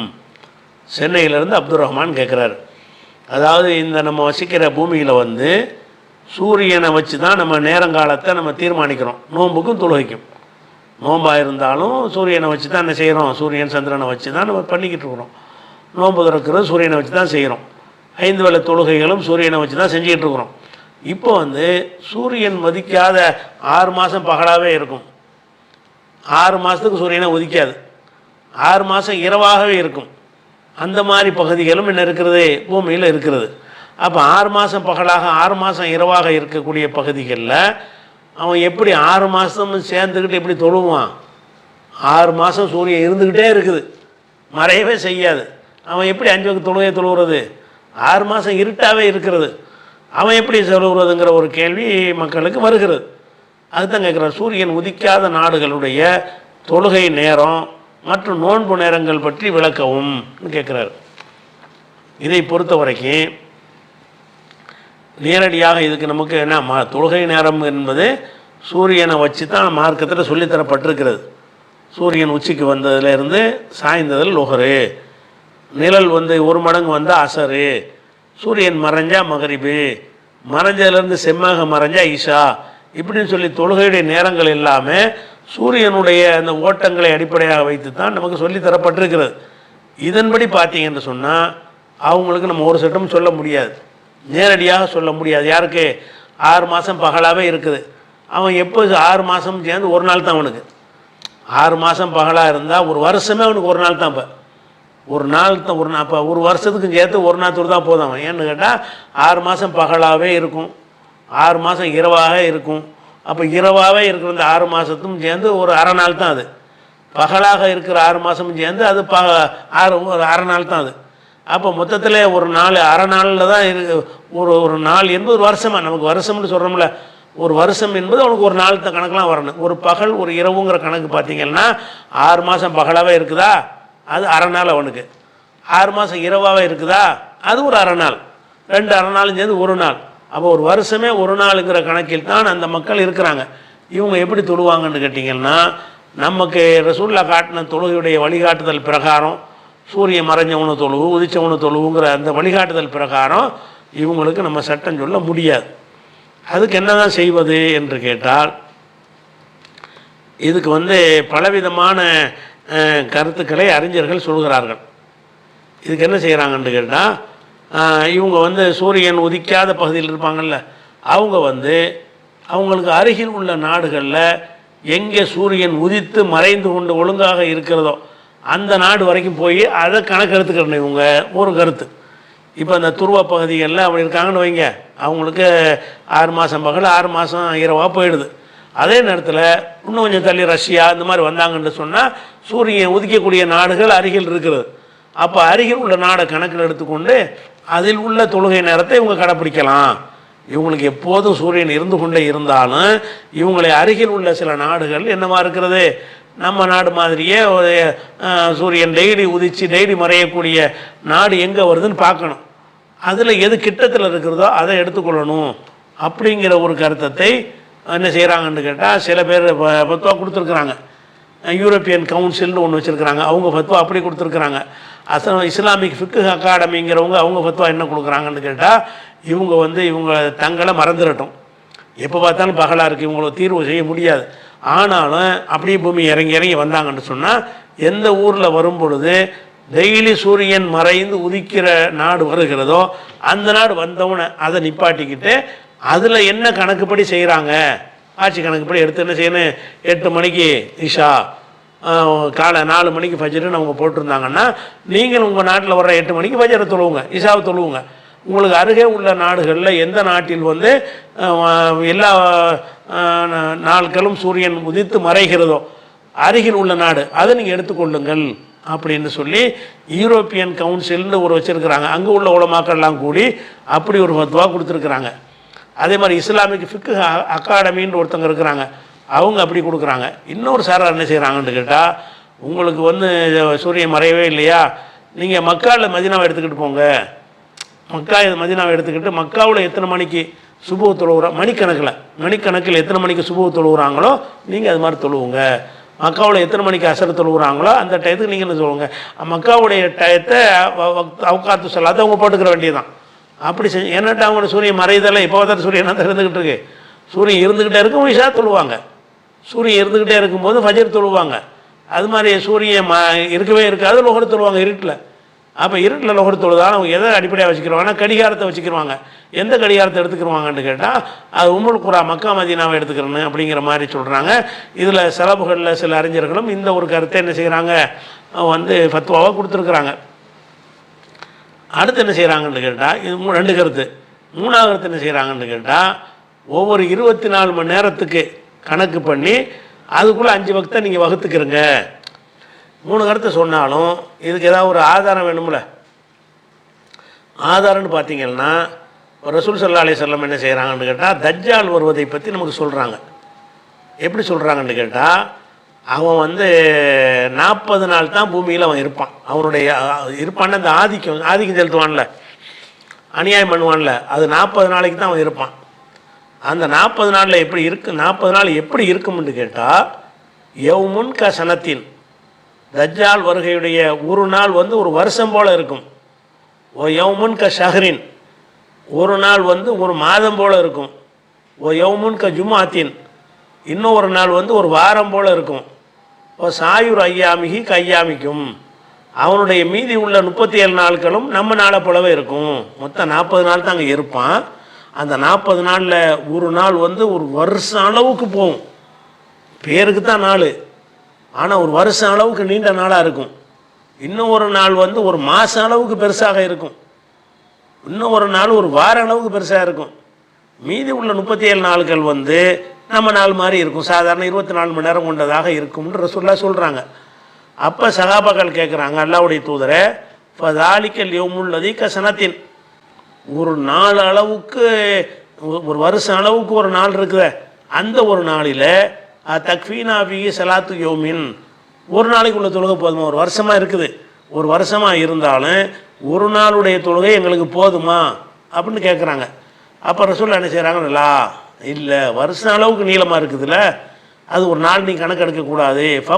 உக்குதுரு லஹு கதரஹு, அதற்குரியதை கணித்து நீங்கள் கணக்கிட்டு கொள்ளுங்கள், கணித்து கணக்கிட்டு கொள்ளுங்கள். ரசூலுல்லாஹ் பந்தை நம்ம பக்கம் தள்ளிட்டாங்க.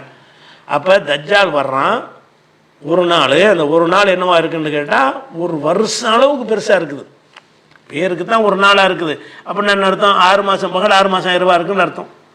6 மாதம் பகல் 6 மாதம் இரவுண்டா ஒரு நாள் ஆகுது. ஆனால் அது ஒரு வருஷம், அது ஒரு வருஷம் அளவுக்கு உள்ளதாக இருக்குது. அப்போ சஹாபாக்கள் என்ன கேட்குறாங்கன்னு கேட்டால், அப்போ ஒரு வருஷம் அளவுக்கு உள்ள அந்த ஒரு நாளில் ஒரு நாள் தொழுகை போதுமானு கேட்குறாங்க. பத்தாது, நீங்கள் கணக்கிட்டு கொள்ளுங்கள், மற்ற நாட்களை போல் கணக்கிட்டு கொள்ளுங்கள்னு கணிக்க சொல்லிட்டாங்க. அப்போ கணிக்க சொன்னதை வைத்து நம்ம என்ன செய்யலாம், இன்றைக்கி இந்த துருவ பிரதேசங்களில் உள்ள மக்கள் இதை ஆதாரமாக எடுத்துக்கலாம். நம்ம பக்கம் தள்ளிட்டாங்க, ரசூலுல்லாஹ் கணிக்க சொல்லிட்டாங்க. அப்போ கணிக்கிறது என்ன செய்யணும்னு கேட்டால், அவங்களா ஒரு மசோரா பண்ணி, இதை நான் கணித்ததை அவங்க ஏற்றுக்கிற முடியாது, நீங்கள் கணித்ததை அவங்க ஏற்றுக்கிற முடியாது, அவங்களா எந்த ஊரில் இருக்கிறாங்களோ எல்லோரும் மசோரா பண்ண வேண்டியது. நம்ம எப்படி கணிச்சிக்கிடலாம், எப்படி கணிக்கலாம், எப்படி வேணாலும் கணிக்கலாம். 24 மணி நேரத்தை ஒரு மாதிரி கூட கணிச்சிக்கிடலாம். அல்லது அருகில் உள்ள நாடுகளில் எது பக்கத்தில் இருக்கிறதோ, சூரியன் உதிக்கக்கூடிய டெய்லி உதிக்கக்கூடிய நாடுகளாக இருக்கிறதோ, அப்படி ஒரு நாட்டை எடுத்துக்கொண்டு கணித்தாலும் கணிச்சிக்கிடலாம். அந்த கணித்து கொள்ளுங்கள்னு ஒரு கட்டளையை போட்டதுனால அவங்களா நம்மளால சொல்ல முடியாது. ஒவ்வொருத்தரும் ஒரு விதமாக கணிப்பாங்க. கூட்டாக மசோரா பண்ணி தான் அவங்க தீர்மானிக்க முடியும். அந்த பகுதியில் வசிக்கக்கூடிய மக்கள் கூடி நம்ம எதை எடுத்துக்கிடுவோம், கணிப்பு எடுத்துக்கிடுவோம். 24 மணி நேரத்தை வச்சுக்கிட்டு லோகருக்கு அசருக்கு இவ்வளோ டைம், அசருக்கு மகரிபுக்கு இவ்வளோ டைம், மகரிப் டிஷா இவ்வளோ டைம் அடிப்படையில் கணித்து கொண்டார்களே. ஆனால் எல்லோரும் சேர்ந்து கணித்திருக்கும் போது அதன்படி அவங்க செஞ்சுட்டு போயிடுவாங்க. ஆனால் அந்த மக்கா மதீனாவை எடுத்துக்கணுங்கிறது மடமையான கருத்து. மக்கா மதீனாங்கிறது கணிப்பில் வராது. மக்கா மதீனாவை எடுத்துக்கொள்ளணும்னு சில செலவுகள் பத்துவா கொடுத்துருக்குறாங்க. அது உள்ளதிலே ஏற்கத்தகாத ஒரு கருத்து. அதுதான் 2 கருத்து சொல்கிறாங்க. நீங்கள் நேரத்தின் அடிப்படையில் கணித்து கொள்ளுங்கள்ங்கிறாங்க, அல்லது அருகில் உள்ள நாடுகளை நீங்கள் எடுத்துக்கொள்ளுங்கள்ங்கிறாங்க. அது ஏற்புடையதாக இருக்கிறது. இந்த 2இல் எது உங்களுக்கு உடன்பாடாக இருக்கிறதோ அதன்படி கணித்து அவங்க அதை அமைத்து கொள்ள வேண்டும் என்பதுதான் இதுக்குரிய தீர்ப்பு. தெளிவாக இதுக்கு நேரடியாக நம்ம ஆதாரம் காட்ட இயலாது. தெளிவாக இதுக்கு வந்து இப்படித்தான் காட்ட இயலாது. தஜ்ஜாலுடைய விஷயத்துக்கு ரசூலுல்லாஹ் சொன்ன அந்த அனுமதியை வைத்துக்கொண்டு இது தஜ்ஜால் காலத்தில் ஒரு நாளாக இருந்தால் கூட ஒரு வருஷ தொழுகையை தொழுகிறோம்ல, அந்த மாதிரி நீங்கள் என்ன செய்யுங்க, கணித்து கொள்ளுங்கன்ட்டாங்க. கணிக்கிறத வந்து நம்ம தீர்மானிக்காமல் அந்த மக்களுடைய கணக்கில் விட்டுற வேண்டியது. அவங்க மசோரா பண்ணி என்ன செய்வாங்க, மசோராவில் ஒத்து வரலன்னா அவரவர் விரும்பணுமான்னு கணிச்சிட்டு போயிட வேண்டியதான், தனிப்பட்ட முறையில் கணிச்சிட்டு போயிட வேண்டியதான். அதான் இது விஷயம். இன்ஷா அல்லாஹ் மீதி உள்ள கேள்விகள் இன்ஷா அல்லாஹ் நம்ம அடுத்தடுத்த வாரங்களில் பார்க்கலாம். அஸ்ஸலாமு அலைக்கும்.